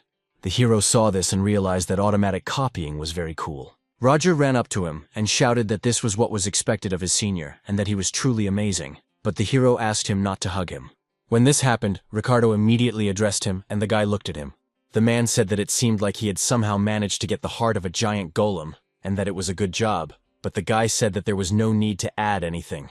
Elizabeth noticed that if he wanted to praise someone, why not do it right, because that way he would seem like a small person. Ricardo told Jason that he wanted to have a serious talk with him when they got back. The guy remarked that if he wanted the heart of the Hell Golem, he would sell it to him for a fairly high price. The girl asked if he could discuss such important matters with the association first when they returned, and the man asked why she was trying to interfere with them. She said she couldn't ignore such genuine deals, and her interlocutor asked what other genuine deals there were. Finally, the fight ended, and the main character went to Lucy and George. The hero noticed that it was a gift from Lucy's mother, and he apologized for returning it so late. The girl accepted it and said it was okay. She was grateful that the guy had returned it as promised. George asked him to wait, wondering if he had used the same skill as the master of the Bloody Tower Guild. Ricardo noticed that now that it was mentioned, he had indeed managed to cover a huge distance in just a moment. Alerted, Jason said that the skill of the Royal General's threat acquisition had increased in level, and he was able to move very quickly while hanging on the rope. His interlocutor didn't really believe him and looked at him with surprise. Elizabeth noted that it was unpleasant to ask about other people's skills and that they should go back. They needed to hurry up with the investigation about these guys. Michael turned to Sarah and remarked that she would still have to repay him for saving her, so she should hurry up and reboot the dungeon. His interlocutor asked if he was out of his mind, then agreed, but said it would be the last time. The man asked if it was because she had learned about the boy with infinite mana, although it would be difficult if she suddenly forgot about the contract. The permanent restriction would never allow her to betray her partner. She had a vow bracelet on her hand. So as long as she wore that thing on her wrist, she would not be able to run away from him, and she should also remember that even her parents were in his hands. Therefore, she should remove it immediately, as he risked his life to save her, so she must repay her debt to him. There should be enough mana in this place to do so. Sarah, in turn, had no choice but to obey his order. The hero sensed what was happening and thought it couldn't be true, but the girl sat down on the ground and, touching it, began to use her power. Jason yelled to the others to hurry up and get out of the dungeon, because it would be recharged again soon. Lucy asked how it would be recharged, because if that happened, who knew what dimension they would end up in? The main character realized that this was very bad, so he used his shadow step. That's why, in just a moment, he was already next to the girl. He asked her why she was doing all this. Looking at him, she didn't answer, but the guy saw her eyes full of tears. So he didn't stop and used his recharging technique to reset the dungeon. The main character rushed after her and tried to pull her away. The green energy that appeared after the girl used her ability pulled everyone around her. As a result, there were several green barriers in this space, as well as a red one. But even they couldn't withstand the onslaught of all this energy and flew away in the other direction. So very soon they were pushed out of another dimension and ended up in the central city. Those present noticed that a breach had appeared in the energy that was in front of them. Roger shouted at the main character, trying to get through to him. Elizabeth asked if she was really in the sky above Tokyo, but what had happened here. Lucy noticed why it had happened, but she herself did not know. However, things were not so simple, and suddenly Elizabeth heard someone addressing her. It turned out to be her father, who asked what they were doing there. The girl was surprised when she saw him. Ricardo was also surprised, and asked where the head of Dalton had come from. The man replied that he had the same question for them, whether they had passed through the dungeon. By the way, where were the rest of the team members? The other leader said that a strange situation had occurred there. The daughter of the man they were talking to began to explain what had happened to Jason. At the same time, Michael was in the dungeon asking what was going on, wondering if the dungeon had not returned to its original state. Sarah explained that this guy had interfered with her, so she couldn't roll everything back to the way it was. The interlocutor replied that it was no big deal, as it seemed that the others had disappeared and the shackles were no longer on him. So all he had to do was get the giant golem's heart, and that would be it. Jason yelled at him to cover his mouth and immediately used the giant spider's web. But both of his skills reported that the item had not been found. The hero was very surprised when he saw this and thought, "How is it not found yet? What the hell is going on?" Sarah asked if she had just rolled back not the dungeon, but him. The hero thought, "Is this a joke?" After all, his memory and physical condition hadn't changed, so he called up a window to see what had happened. There, the guy saw that his level was number 1, his health was low, and his class level and skill level were also number 1. Jason thought, how could it be level 1? Had he returned to his original state upon awakening? But then what about his cursed skill? He saw that both were at level 1, and realized that his skills had also returned to their initial state. It said that one unconfirmed object had been found. It was available for copying and pasting, but the guy didn't understand what it was, and suddenly blood spurted right next to him. It turned out that without a second thought, Michael had poisoned him to kill him. The man said that it seemed he was unlucky because the level had returned to its initial state, and just in time, that scoundrel would simply die. Jason thought he needed to be calmer because the curse had not disappeared, and there was also an unconfirmed object to copy. Perhaps it was him before they rolled him away. That's why he should just give in and be defeated. Suddenly, Michael clashed with George, who also remained in this dungeon. The man noticed that he was surprised, because he was the one from the International Association, and the hunters didn't know he was here. The main character asked if it was really George here, but why was that so? His interlocutor shouted at him to get out of his way and leave it to him, so he should just run away. Jason replied that this was not the case, and that he would not abandon him under any circumstances. Michael started laughing loudly and asked if he was getting too cocky right now, because the person he was fighting right now was nothing but dirt under his fingernails. In the end, he shouldn't dare to get distracted when fighting alongside him. The weapon the man was defending himself with was destroyed, and the sword pierced his stomach. As a result of this powerful attack, the man was thrown far to the side. The enemy leader rushed forward and said that he was already better off destroying their stupid office anyway. The convoy realized that this man was too fast, so he would not be able to dodge the attack. But in order to protect his comrade in arms, the hero rushed into battle, putting his back to the enemy. As a result, a huge amount of blood gushed from his wound, and he immediately fell to the ground. George saw what had just happened and asked why he had done it. The hero replied that this guy was his prey and he didn't need any help. So, let him get out of here right now. Michael asked what this scoundrel was talking about. Let him die right now. That's why he rushed into the attack again and cut the guy's body in front of him. As a result of this fairly instantaneous attack, the main character was cut in two, and it's safe to say that he was definitely dead. The enemy leader smiled and said that he didn't think this scoundrel would return to his previous state, but the objects remained intact. He turned to his subordinate and asked if she understood that she could only count on him. Let her not look at him, for he was sure that she had fallen into despair when she rolled back his progress. Surely this scoundrel was already thanking him from the other world. Precisely because he had saved him from all this suffering, the hero said he was truly grateful that he had killed him and cut off his hand. Michael immediately grabbed his limb and began to scream loudly in pain. The main character was standing right in front of him and said that he was afraid he didn't have the guts. The man and Sarah were very surprised when they saw this. The opponent asked in despair what the hell was going on, because he had killed him with his own hands. He immediately picked up the weapon that was on the ground and asked what kind of skill this was. Then he rushed into the attack and asked what kind of person he was, or what he was really like. The main character was finally able to use his inventory and used the web of the great spider. The man called him a fool and asked if he had forgotten, using the skill of moving in the shadows on the system, informing him that it was absent and could not be used. Now the opponent was absolutely terrified and asked what else it was, then shouted at Sarah to roll back the dungeon right now. But the subordinate shouted that she would not do it because she did not want to. The boss yelled at her even louder and asked if she had forgotten about the Adam's Ring agreement. If she didn't want to die, she should quickly return the dungeon to its original state. With the help of this very bracelet, he began to spread energy, and it caused the girl pain. The main character noticed what had happened and understood why she obeyed that man. Most likely it was all because of the bracelet on her wrist. So, without a moment's hesitation, the guy rushed towards her and stopped next to her. Immediately after that, he touched the bracelet with his hand and began to manipulate it. He used his copying skill, namely the Kishi resonator. So, in a few moments, the bracelet that had been restraining her all this time was destroyed. Sarah was stunned when she saw what had happened and couldn't believe her eyes. Michael yelled for him to stop, because he would definitely tear off the scoundrel's head, then tried again to use the skill of moving in the shadows. But he didn't understand why it still wasn't working. Jason noticed that there was a good reason for this. After that, he used the skill himself and said that it now belonged to him. At the same time, he used his weapon and cut his opponent's body. So the opponent immediately fell to the ground because he was bound by a web. George was surprised when he saw what had happened, and the guy was heading for the golem's heart. Then he picked it up and said that it was all because of this pathetic thing. It turns out that this man had broken into the dungeon and taken so many lives. At that moment, he took advantage of Koyashi's vibration and said that a man like him deserved nothing, and then broke the golem's heart. As a result, the system reported that the high-level dungeon's folk item had been destroyed, and a unique reward had been obtained. Soon, Jason had that very reward item in his hands, and the system reported that the hidden dungeon of the giant golem's heart had been cleared.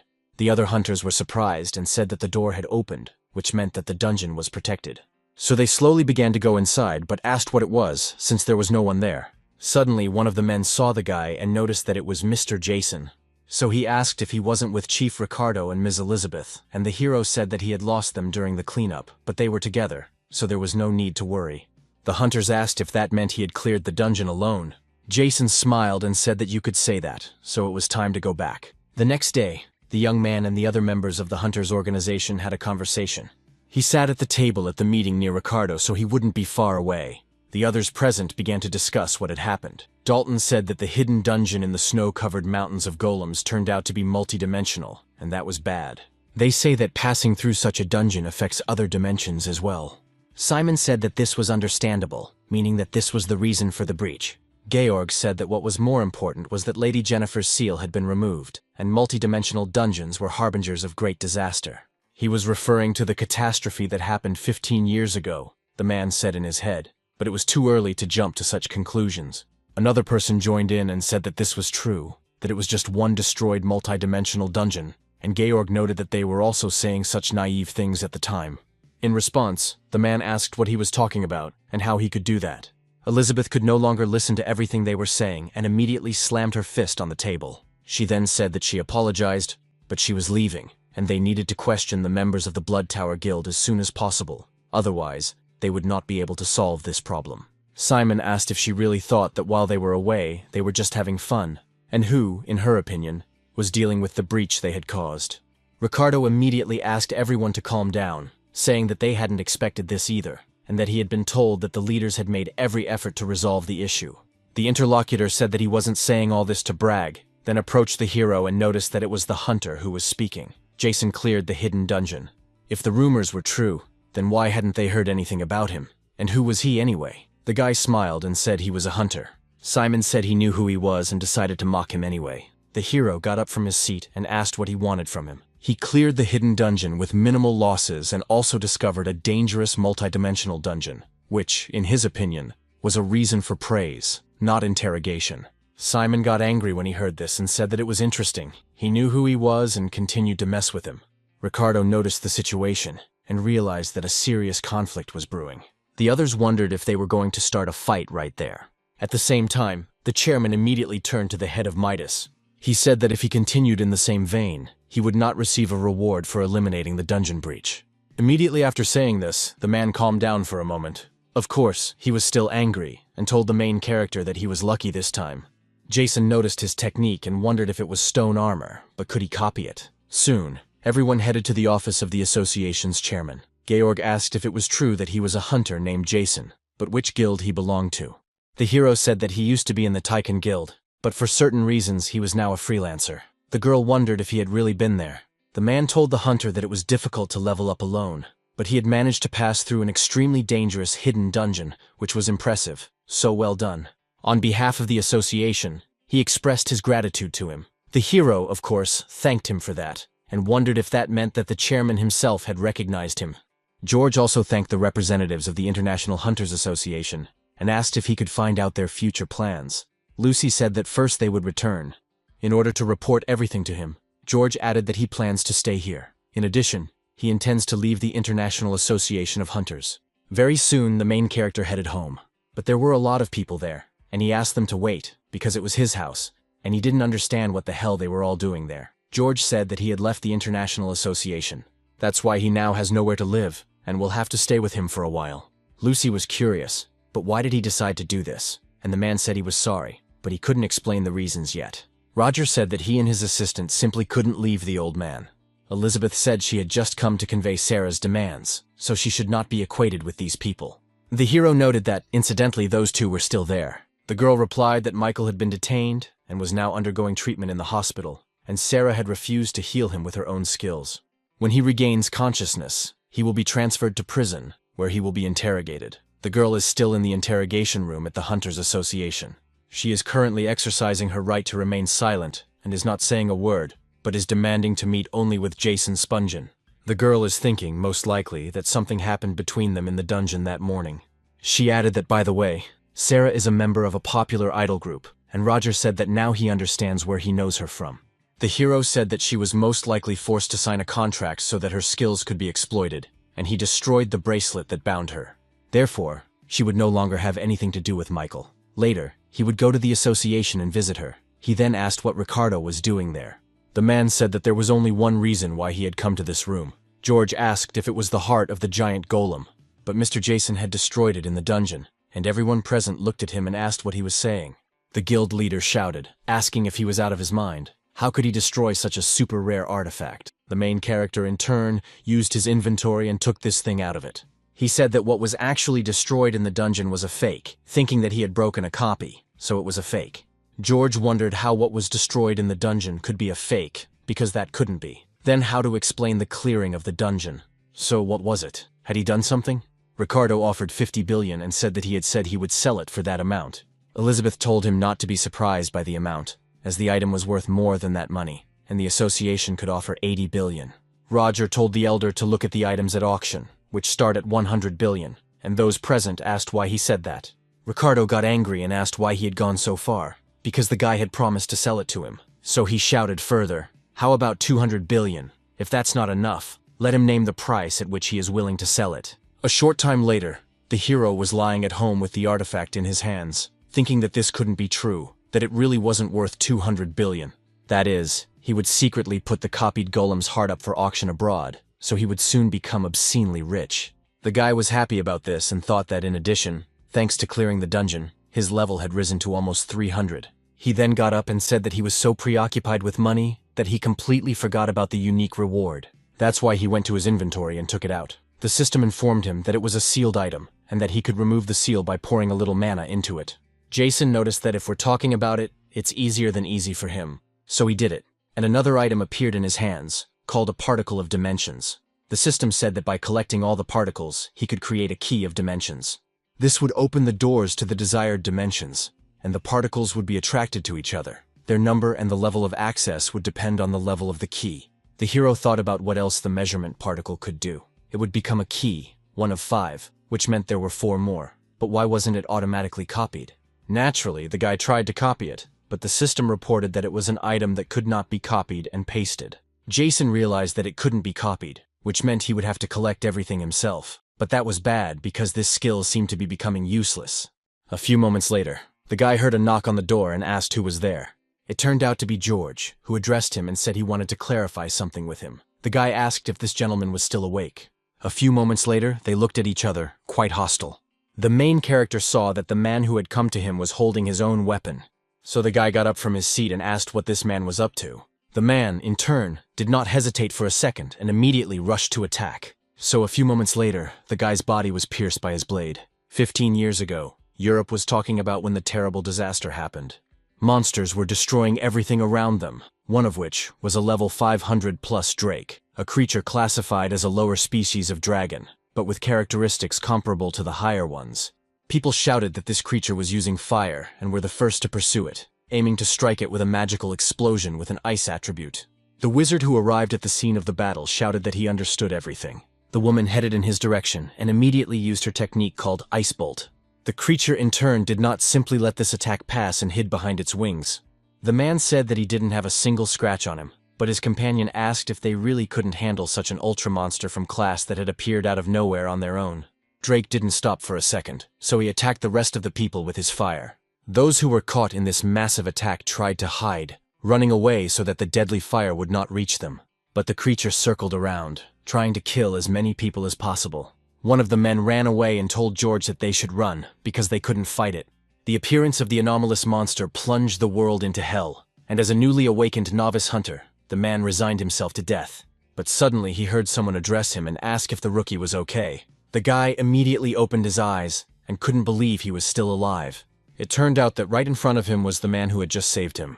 George looked at him closely and wondered if this was the legendary man, because he could say for sure that he was the world-famous hunter Frederick Hugh, the guy thought. Thank God he was saved. A few moments later, Drake, who had been raging all this time, was defeated. George was stunned when he saw the huge amount of blood in front of him. The creature was still alive, but it was looking strangely to the side. Soon, something strange began to happen in its stomach, as if there were small explosions, and it was bursting apart. So when its body reached its peak, it exploded into small pieces.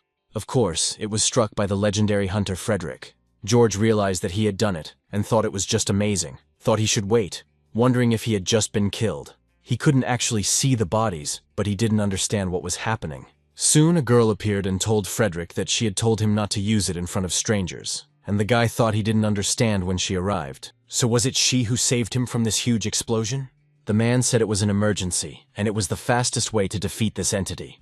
The girl noticed, of course, that his scales were as hard as a dragon's, and if they had left it alone, the country could have been destroyed. Frederick approached the man and told him what he had just seen, asking if he would keep it a secret. The man was a little surprised, but said that he would, of course. The other hunters arrived and said that it was unclear who had defeated Drake, and that someone had even torn him apart like that. Frederick said he thought it was time for them to leave, and the girl added that she agreed. The guy stood up and said that he had recently become a hunter. His name was George Grant, and he was from the Grant family, so he asked people to remember him. In response, Frederick said he would remember him, and gave his full name. George thought he was a hunter whose skill surpassed death and the greatest hunter in the world, Frederick Hugh. But at that time, the guy had no idea. The fact that after this man's disappearance he would meet another with the same abilities was irrelevant, but he wanted to see it with his own eyes. And right now, he wanted his predictions to be correct. The hero used his power and put a weapon to his neck, then asked what he was trying to do. The man thought that, as he had expected, Jason had the same skill as Frederick Hugh. His interlocutor said that he was really sorry, but he just wanted to check and see his skill with his own eyes.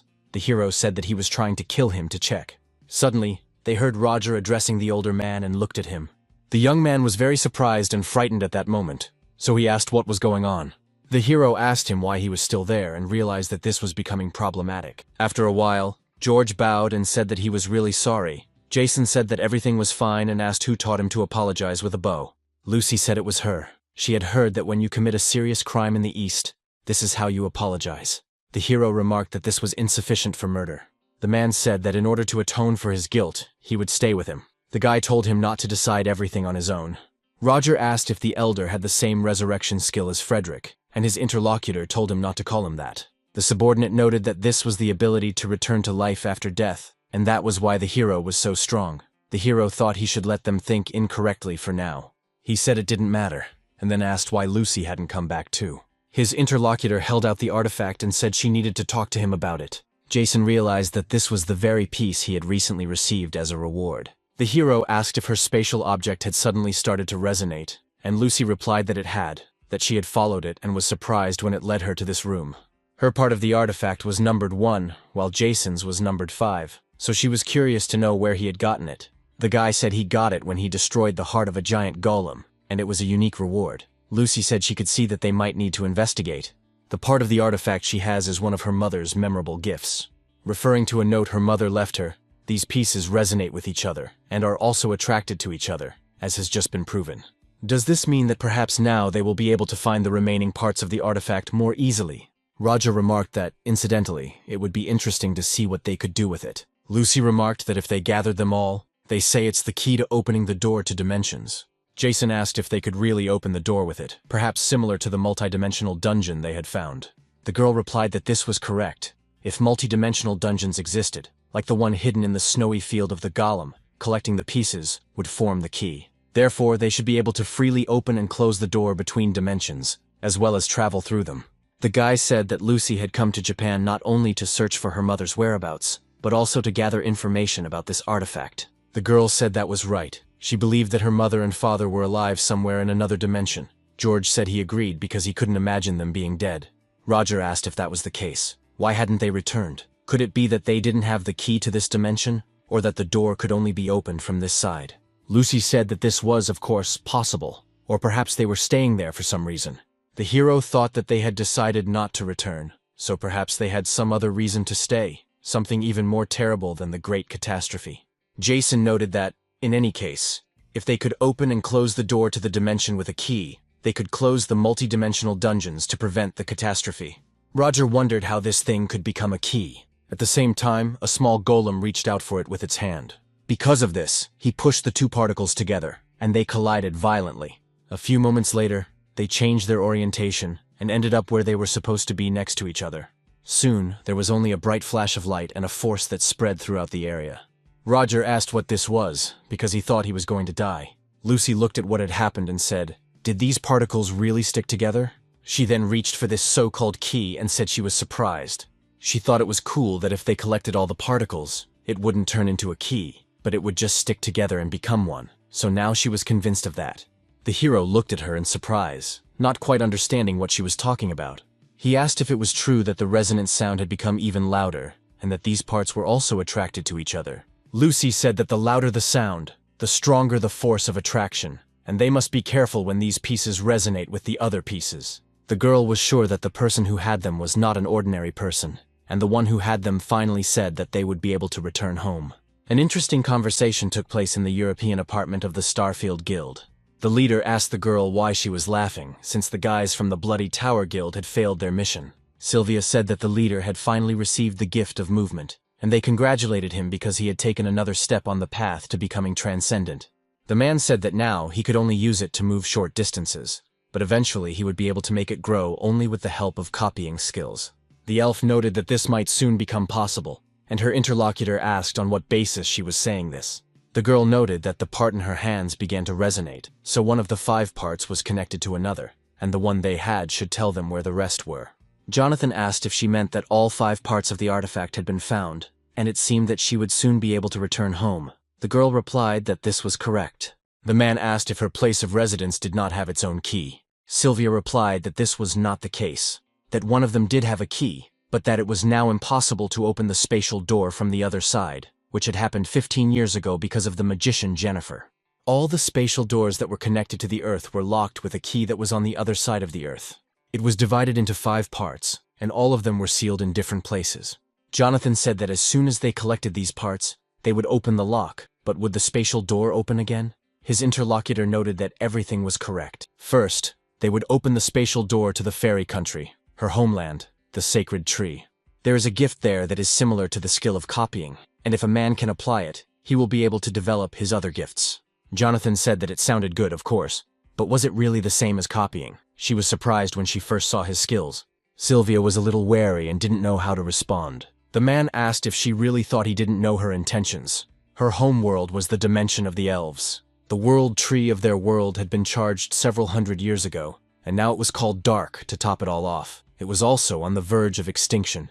The elves tried to move the source of this slaughter away from the Earth, but they failed because Jennifer stopped them. But what do they really want? The elf plans to continue her failed operation and connect the earthly dimension with her own, and she is using him to achieve this. The elf wanted to say that this was not the case, but the man said that he was not interested in any of this. He wanted to use her to open more multidimensional dungeons. As a result, he would absorb even more skills to eventually become equal to the transcendent, and what happens to this world is of no concern to him. From now on, he would take action on his own. Sylvia shouted that he shouldn't leave right now because he was the head of the International Starfield Guild. If he moved without any justifiable reason, he could attract unwanted attention and become someone to be feared. Therefore, after completing their preparations, they would have sufficient grounds for him to relocate. In the Forest of Death in the Japanese dungeon, a monster raged. This creature is called Null, and it is level 90. These monsters, which are a mixture of goblins and wolves, may have low combat power individually, but they are very intelligent and act in packs, which makes them very dangerous. And it was these monsters that spotted the humans and immediately rushed to attack them. Roger asked the senior member if there were many of them here. George was next to them and said that there were, and that they'd better retreat. Jason thought that this was the dungeon he had finally found because he had asked Elizabeth about it, so there was no way he was going to retreat. This was the perfect chance to level up the golems, so he asked the creatures what they were waiting for and told them to hurry up and come to him. It was unclear whether the monsters understood him or not, but they still rushed into the attack even more fiercely. His companions were surprised and didn't understand what this man was doing.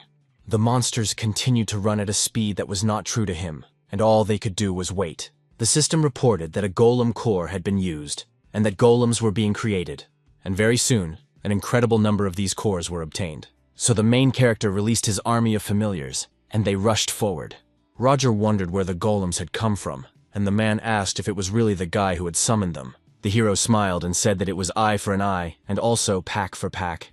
George wondered if he could really summon so many golems, so they didn't understand what the hell had happened, and what the true nature of this skill was. The goblin-wolf hybrid attacked the smallest golems.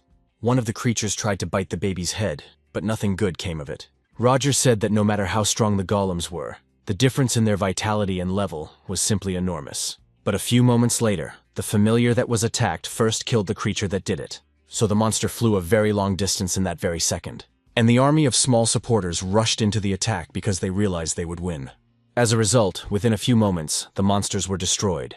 Roger noticed that the elders seemed to be doing just fine on their own, so he wondered why he had come here in the first place. The main character's army finally won and stood menacingly in front of those creatures. The guy approached them and said that it was good that he had managed to test the strength and difference in power of each level. After that, he ordered his subordinates not to return immediately. They immediately obeyed him, and the guy could see the golem's core appear in his inventory. Jason noticed that he didn't have enough space in his inventory to create a squad, and depending on their size and regeneration, it could also take time. Roger wondered if there was a better way to do this, and asked why he hadn't asked Master Ricardo about it. The hero asked why he should ask about it, and the guy replied that he still depended on the dungeon and was sure he knew something. Jason asked if it was serious and should be done right away, so he told George to hurry up. The man said he understood everything and thought it wasn't worth leaving work. Soon, the main character and his subordinate drove up in a car. The guy asked if it was really his car, and Roger said yes, his father had given it to him for his birthday. The protagonist said that he could see that, and what's more, it was a full-fledged version. He thought that now that he knew this, the guy was definitely Master Dalton's son. The guy called Elizabeth and said it was a good job, then asked if she was on her way to the association. Now he understood everything and was heading there immediately. The subordinate noticed that it was a rather sudden call and asked what had happened. The hero noticed that he was surprised and thought that it was probably about Sarah, although in any case he himself had business with her. So he asked Roger if they could hurry up, and he, of course, agreed. Soon, the guy finally arrived at the association and was already in the interrogation room. Sarah was sitting alone at the table, her gaze lost in thought and very pensive. Elizabeth said that she had insisted on talking to Jason specifically, and for 3 days she had not eaten or drunk water, but still remained completely silent. The hero asked if they could keep their conversation off the record, but the girl apologized and said that this was impossible due to the nature of the investigation. Jason thought that whatever happened, even if the true nature of his cursed skill was revealed here, he could still learn her ability and undo all of this, because that was his top priority now, and he headed for the interrogation room. First, he approached Sarah and immediately placed a glass of water in front of her. Then he noticed that it was plain water and let her drink it. The girl said nothing in response and just sat silently for a while. But soon she reached for the glass the guy handed her and began to drink it greedily. Elizabeth said that she had now avoided dehydration. Jason asked if he was right in thinking that she wanted to learn about his skills, namely the creation of infinite mana. His companion said that if he helped her, she would definitely cooperate with the investigation, and the guy said that before that, he needed to confirm something. He then noticed that her ability to restore things, and she was struck by a cursed skill, and that skill was cancellation. As a result, the girl said that he was right. The hero realized that he knew this because he was not the only one who was cursed. In other words, if he could simply copy and paste her skills, it would mean that any cursed skills could be copied and pasted. She thought to herself, could it be that this girl's skill was not healing but restoration, which meant that this was why the strength of the long sword had been restored. Such a skill is quite significant for killing. Roger was surprised to hear these words and thought, no, damn it. They say such skills exist. Sarah said that her mother and father were now in a coma, so she asked for help in restoring them, and he was the only one who could provide such a large amount of mana. Jason said he understood everything and would give her as much mana as she needed. In exchange, he would be a little rude and immediately apologize for it. So he immediately approached the girl and touched her shackles. Roger asked the elder what he was doing. A few moments later, the handcuffs on the girl's hands immediately fell apart. The main character in turn didn't stop for a second and immediately grabbed the girl by the hand. The system in turn informed the guy about copying the cancellation skill. Soon a message appeared saying that it could not be copied, and the hero thought, is this serious? Of course, he realized that there were abilities that he could not copy, but he didn't think that it was actually bad to encounter one of them during the day. Could it really be impossible? Sarah asked in surprise what he was doing right now. After these words, Jason came to his senses a little and immediately apologized for the situation. Then he noticed the error that appeared in front of him. The system said that special abilities could not be copied, but if he eliminated the target, he could absorb it. If he fulfilled this condition, he would then be able to copy abilities as usual. The guy realized that if it was about eliminating targets, then it must be murder, and if he did it, would he be able to copy the ability as usual? It seemed like they were mocking him. In short, in order to copy the skill that cancels something, he would have to kill Sarah, as if he could do that. But he really wants to copy and paste this skill, so is there really no other way? He also can't wait for her to die of old age. Roger asked the others what they thought about why the windows suddenly opened. Elizabeth turned to the main character and asked what was wrong, because he suddenly became very serious. The guy said nothing terrible had happened. Everything was fine. After that, he thought that in that case, it was now a test of endurance. He would fulfill Sarah's request first and earn her trust. In the near future, he might find a better method. And if he couldn't find a better method to unite with her, he told the girl that they should go to her parents immediately. On the same day, they went to the central hospital for hunters, and the hero asked if it was really mana poisoning. Sarah replied that it was true, that they had been attacked by a mysterious monster during the Great Catastrophe, and that this hospital was the only one that treated mana poisoning. Jason understood why they were hospitalized here. She must have teamed up with Michael to earn money for treatment at the hospital. He then asked if Michael was also being treated here, and Elizabeth confirmed that he was currently in an underground room. After he is cured, they plan to transfer him to prison and conduct an investigation. He then asked Sarah if she was worried, but his interlocutor replied that everything was fine, and suddenly George saw something strange. A foreigner walked past him, and the man realized that he knew him, as he had been working for the association for a long time. So he paid attention to him, and didn't understand why this man was here. The man, in turn, did not stop and continued walking toward the ward, which was guarded by security. One of them saw him and told him to stop, because this area was off limits without permission. The guy handed him a piece of paper and said he was grateful for their hard work. The guard took it and saw that it was the name of a search skill and didn't understand what it was. But just a few moments after he said that, he saw dark magic in front of him. Both guards were terrified because dark energy was heading straight for them at incredible speed. Very soon, both of them were completely engulfed by this energy. Subconsciously, it seemed to them that they were somewhere far away, but in reality, they were in the same place. Only now they had turned dark. Charlie told them to bring the man who was inside and do what was necessary, then return here, and they immediately obeyed. After that, the stranger headed forward, toward where there was some kind of capsule. When he approached it, you used dark magic again, and a purple ball appeared in your hands. Sylvia had said earlier that she had a job that only he could do, so the guy was surprised and asked about it. The girl showed him the ball and said that in the unlikely event that the blood tower collapsed, she wanted him to scatter it throughout Tokyo. Charlie asked what it was, and the elf said she had brought it from her homeland. It was the fruit of a tree from a polluted world, and with this fruit, a barrier could be created, and it would open up space. The guy asked what she meant by opening a space, and the girl said that to believe it, you had to see it first. After a while, Charlie saw something that greatly impressed him, something he did not expect to see. His companion used the item she wanted to give him, and then said that this was only one fruit, and that she could only show him this. She wants to give Starfield and Jonathan a reason to go public, and the guy wondered if that meant she wanted to build an escape route from his Tokyo dungeon. The organization and he are closely connected by their families, so now he definitely cannot back down. The man, who had been lying unconscious for a long time, finally got up and took off his mask. He was very surprised, so he asked how it was possible that he was still alive. After that, he looked to the side and was not surprised when he saw familiar faces. His wife was also there, alive and well as his own daughter. He turned to Sarah, and she responded in kind. Roger stood there with tears in his eyes, looking at this heartbreaking scene. The older sister was shocked when she saw how he treated these people. She then hit the boy on the head and asked why he was the only one crying. He told the elder that he knew his infinite mana was amazing, but he wondered if it could really revive a person who had lost consciousness. At the same time, he didn't even know if the best healers in the world could handle it, but Elizabeth understood that this recovery was incredible. If there was even one mistake, everything would be bad. The girl would really have to use the association to save this child. Although she decided that she had to witness this herself, the guy told the girl to think about it and wondered where George was. Lucy replied that now that he mentioned it, she didn't know where he was either. Charlie, trying to hide his identity, was moving forward with the man. After a short while, he stopped because the system had given him some information. His search skill indicated that a person with a similar ability had been found.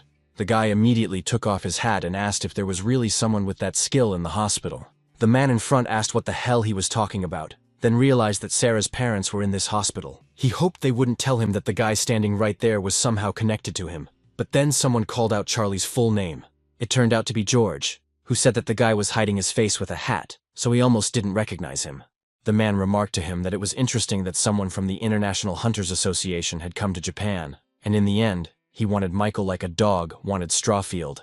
Charlie said he heard that he had left the International Hunters Association, so what was he doing here? George used magic and started pulling out a weapon, saying that the man next to him was a criminal, so he, who was helping him, was also one.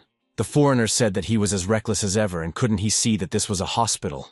Michael asked him to give him a weapon because all his equipment had been confiscated, and since he had come alone, he just wanted this man to teach him a lesson.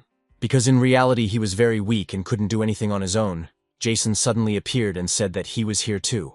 The man noticed that he was a scoundrel, because his ability was incomprehensible. How dare he behave like that? A few moments later, Charlie saw that the system had notified him of a new search. It said that this person had the ability to copy, as well as to bet.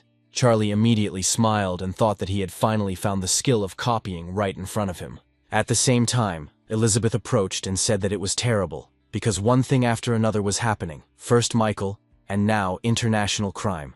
That's why, without a second thought, she immediately took out her weapon. The man looked ahead and saw that it was his acquaintance, who possessed a blade witch. The guy was also surprised and wondered if this final boss had suddenly appeared to put an end to everything. The girl said that her horoscope said that today she was unlucky in the most unfortunate and possible way, which was probably why all the overtime work existed. People said that it was Elizabeth the Hunter and she was holding her weapon, so it was unclear what had happened. Michael wondered if they couldn't just take a break. A few moments after saying this, he saw several pairs of handcuffs in front of him. They wondered if these were restraints. The girl noticed that if they could put them on themselves, then they could resolve everything peacefully, and she could go home early too. The man smiled and said that it was quite humiliating. Then he turned to the ordinary citizen and immediately grabbed her by her clothes. At the same time, he asked if this hospital really didn't understand, and that he could take any patient hostage if they didn't want anyone to get hurt. In that case, they should resolve everything peacefully. Elizabeth did not listen to him at all, and rushing into the attack immediately struck him. The blow was so strong that the man did not have time to react and flew a very long distance. Without stopping his momentum, he hit the wall hard. So hard that blood immediately gushed from his mouth, and he lost his concentration. People shouted that the hunters were fighting behind them and that they needed to run away. Charlie was terrified and thought that the attack was too fast, and he couldn't even see it. The girl interrupted his thoughts and turned to him. She then asked if he was really different from Michael, and if they should resolve this peacefully. His interlocutor did not answer, and only turned his head away. She looked at the man who had just been literally hit, and wondered if they were different. Were they really different, or were they not? She immediately remembered her conversation with the elf, whom she had asked why he had been chosen. The girl replied that the cosmic tree was infected with dark mana, and ordinary people could be poisoned by dark mana. But was it true that it did not affect him, and that the master of the Bloody Tower was the same? The guy was surprised to hear that he was the same as Michael. Sylvia continued, saying that it was all true. that he too had violated the international treaty on the use of skills that required dark mana. This was done to make the infected space tree bloom. They needed to use skills that depended on this dark power. The guy realized that, in other words, he was the same because he had recently used the power. Smiling slightly, he exhaled and said that he was the same as Michael.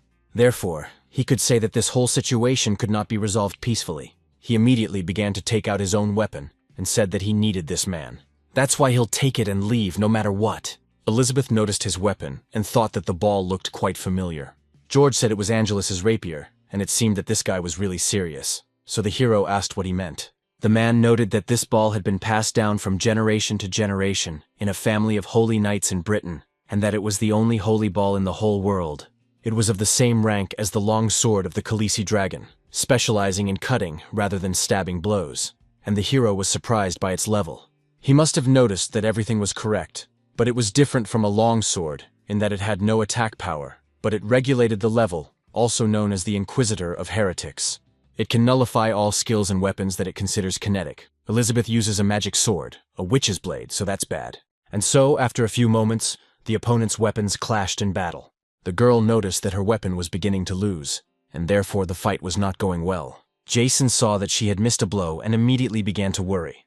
Elizabeth told him not to interfere because if he made more noise, he would disturb the peace in the hospital. After that, she immediately pushed her opponent's weapon away, and he was shocked.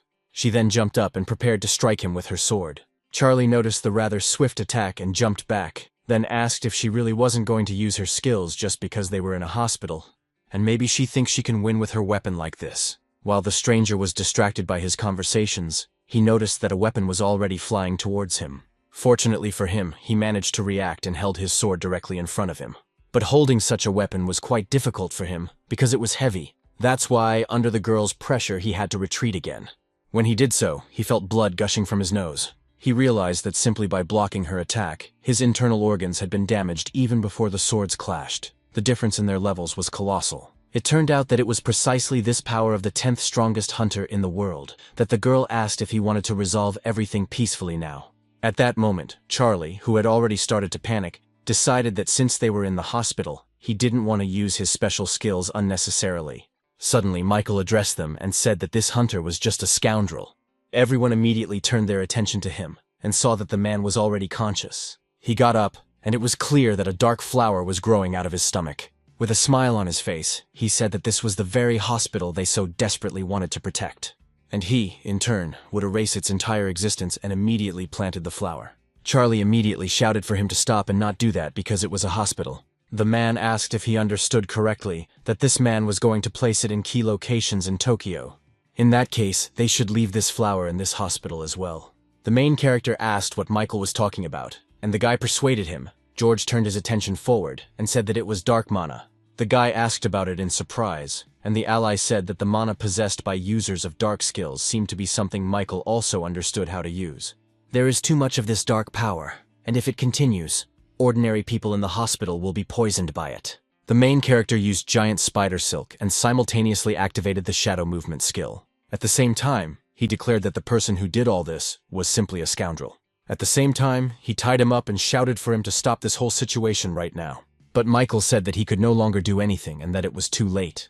The hero asked in surprise if he was telling the truth. Well, the flower that this man had planted was actually emitting large amounts of dark mana. The power spread quickly throughout the hospital, penetrating literally every corner.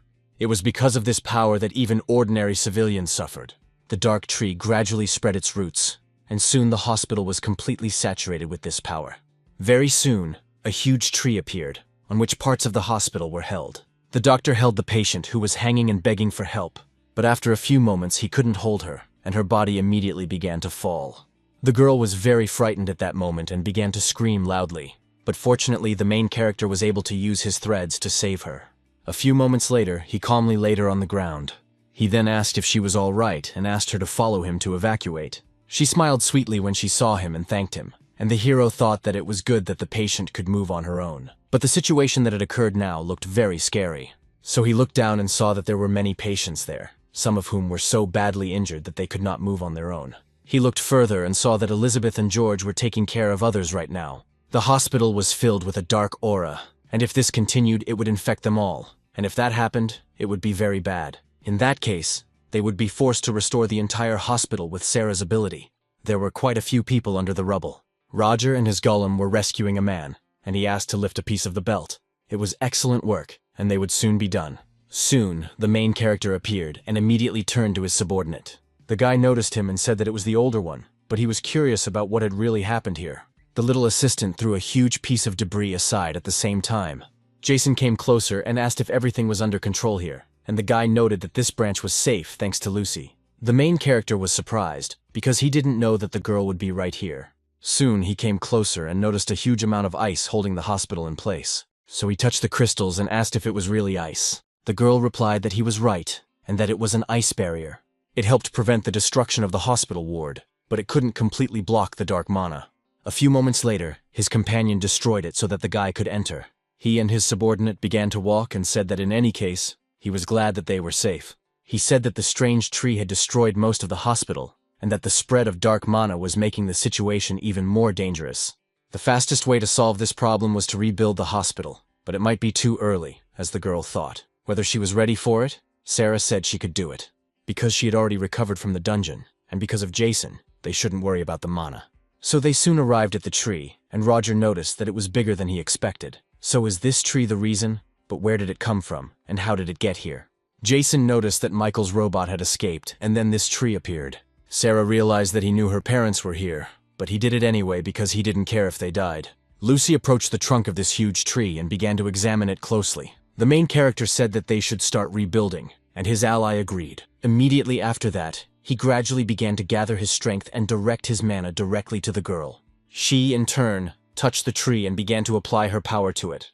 And when she began to do so, the tree gradually began to move on its own. The main character, in turn, felt some pain and even groaned a little. But very soon, the roots of the trees began to gradually retreat in the other direction. Elizabeth and George were still near the civilians, watching what was happening. Very soon they saw that the roots, which had completely filled the entire hospital, began to retreat. Sarah continued to use her power, and so everything returned inside the tree. Dark magic also penetrated there in large quantities. Very soon, it spread, and the girl also fell under its influence. The hero saw this, and thought that the dark magic had just come out of the tree. His ally was in danger, and that was bad. Jason immediately stopped using his mana, and rushed towards Sarah to help her. At that moment, he also told the system to use the spider thread. But the dark mana did not stop and continued to touch his body, and did so quite freely. In order to get away from there as quickly as possible, the hero used Shadow Step. When Roger saw him, he asked if he was okay because mana was emanating from him. Jason said that everything was fine, but Sarah had lost consciousness, and it seemed that they had not managed to restore the tree. The guy told his subordinate that until more help arrived, they should start evacuating patients from the hospital. They had to move quickly, otherwise the dark mana would infect everyone. Roger picked up Sarah and told his subordinate that they should run. The main character turned to Lucy and asked what she thought about it and if she knew what kind of tree it was. She replied, based on notes left by her mother, that it came from another dimension, most likely the fruit of a corrupted cosmic tree. The purpose of the fruit is to retain the source of energy from another dimension and bring that very power into this world. Since the main part of the cosmic tree exists in another dimension, the spell did not work, and the girl thinks that the fruit acts as a barrier. Therefore, it must be placed at 3 or 4 key points in Tokyo. 10 minutes later, an incident occurred in front of the central hospital. Rescuers arrived at the scene and said that they should move quickly, because they needed to transfer emergency patients immediately. Hunters also arrived and used their magic to help.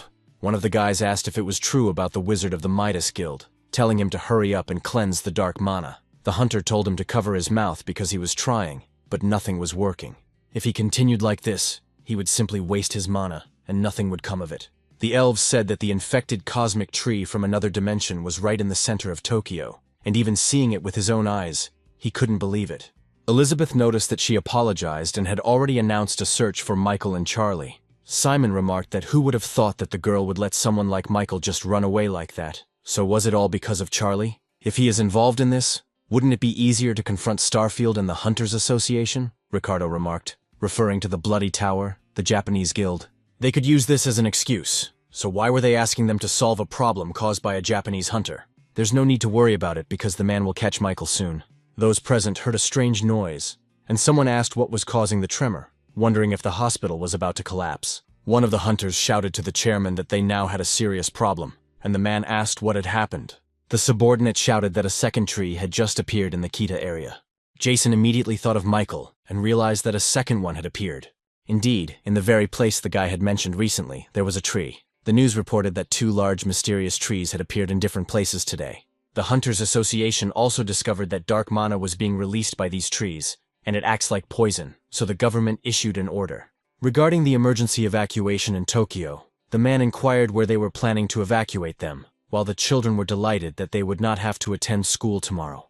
Michael drove in the car with a smile on his face and said that in this situation, they definitely couldn't get them. He then turned to the man who had pulled him out and said that he was also quite ruthless. Even he had never thought of brainwashing people with dark mana. The reporter continued to say that people would not be exposed to mana. So, for 24 hours, there was no need to panic. Everyone should remain calm and follow the police instructions. Currently, the police and self-defense forces are working together.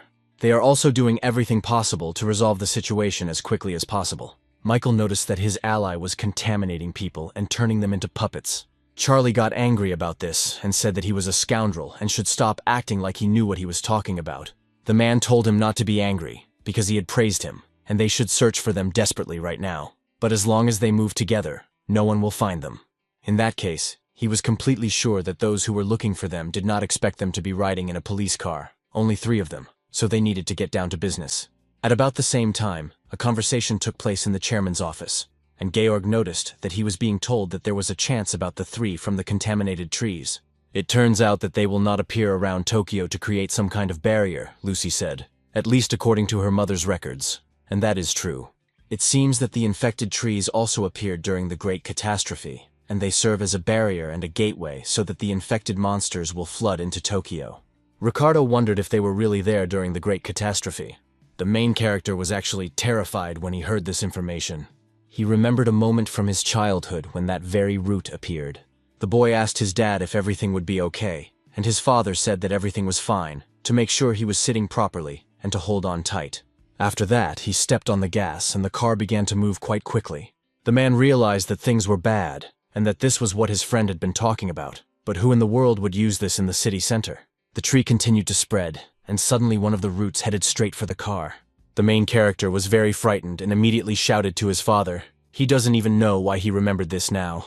Perhaps it also has some connection to his curse. So, what destroyed the car then? Probably it wasn't a monster, but an infected tree. If it was the same person as before, the guy would never forgive him. Georg said that as far as he could remember, a huge tree had definitely appeared in Tokyo at that time, but he had been so busy escaping from the dungeon that he hadn't had time to pay attention to it. So there was a barrier then too. Lucy said that according to her mother's records, a barrier made of infected trees would function as a gateway to another dimension. It would also open up a subspace. Elizabeth asked what she was talking about, and Ricardo pointed out that there was no need to set up a barrier just for a subscription contract. Why not use the contaminated trees of another dimension? It can't be to open up space for the dark spirit, can it? Elizabeth said that to open it, it was necessary to create a barrier from contaminated trees, or at least that's what she had heard. The subspace would require dark mana, from which a dark aura emanated, and one infected tree would not be enough. Lucy said that it probably wouldn't open now, but in the worst-case scenario, a door to a contaminated dimension could also open. The hero thought that if they were talking about subspaces, then they could also be talking about infinite ones. Why hadn't he thought of this before? If he could use it well, he could also solve the problem of storing inventory. Wouldn't it be possible to create infinite golems? He couldn't just let this chance slip away, so despite everything, he would definitely catch whoever was behind it and get what he wanted. Simon asked why they weren't telling the true story. They talked about a dimensional key, or whatever it was called. But in reality, it doesn't exist, and he has never seen anything like it before. The hero took it out and asked if he was talking about this thing. The man immediately looked at him and was simply stunned by this. At the same time, he asked if it was really the same key he was talking about. Lucy noticed that this memory of her mother was now combined with another part that the hunter Jason had acquired in the snowy mountains of the Golem. The man asked if it really existed, but it turned out that these 2 items could not do anything. The girl said that according to her mother's record of the Great Catastrophe in England, a contaminated dimensional door had opened, and she did not think it was a coincidence that the 2 objects had appeared at the same time. It is likely that someone brought the infected trees from another dimension, and that they may also be attached to other parts.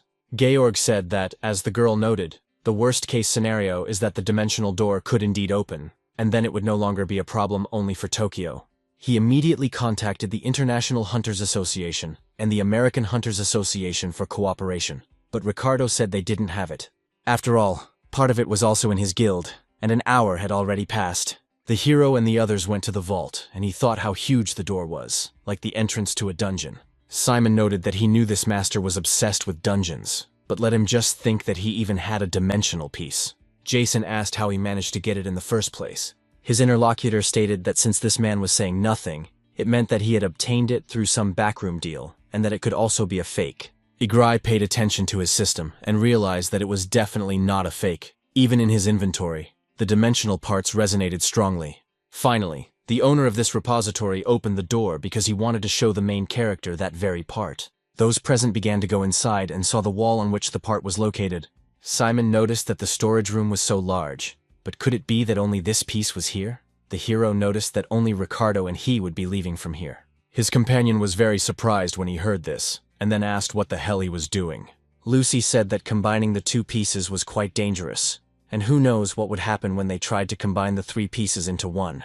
Ricardo noted that they were right, only he and Jason would go inside, as it was his guild, so they should follow his orders. Simon said that he had already seen it for himself, so he wasn't interested in anything else. If some strange dimension opened up, they would do it. And if anything happened, he would kill them. That's why, before they left, he urged them to remember carefully what he had told them. The hero pointed out to Master Ricardo that his part was called number 4. He then asked if he could tell him where he got it, and the man told him to stop talking nonsense and do what he had to do. Then he used a barrier and said that as soon as he united them, he would immediately fall into his barrier. Jason told him not to worry. He thought he had a Dutch spider and the ability to move in the shadows, and he hadn't even taken it out of his inventory yet. When he tried to touch that part, it began to resonate strongly. Naturally, the main character saw this and immediately became alert because he understood that this did not bode well for him. A few moments later, something happened and a large funnel formed.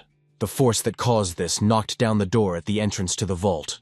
Elizabeth noticed that something strange seemed to have happened inside. Ricardo was stunned when he saw the dent and the strange space and tried to reach out to the hero. Suddenly, he heard the guy exhale and say that he thought he was going to die, and was also surprised when he realized what kind of ability he had. A few moments later, he noticed the guy's voice and saw where he was, so it was definitely instantaneous movement. Jason didn't think it would just jump out of his inventory and merge. He would have died if he didn't have the skill to move in the shadows. It was impressive firepower, and he needed to be careful when he was going to combine the fourth part. The man wondered what was wrong with this guy. It turned out that he had just used the highest level of stealth and movement skill. But what was he anyway, so he turned to him. The hero noticed that the master was not surprised in such a strange voice. But at that moment, his interlocutor grabbed him by the throat. Then he dragged him to the wall and hit him quite hard because he saw some kind of threat in this person because of his abilities. Jason wondered what had suddenly happened to him, since he was doing this because he did not expect to be attacked right now. The man took advantage of his weakness and shouted that he couldn't use dark skills without dark mana. But he had just used the skill of moving in the shadows, so let him give him an explanation right now. The hero wondered how he could explain it at all.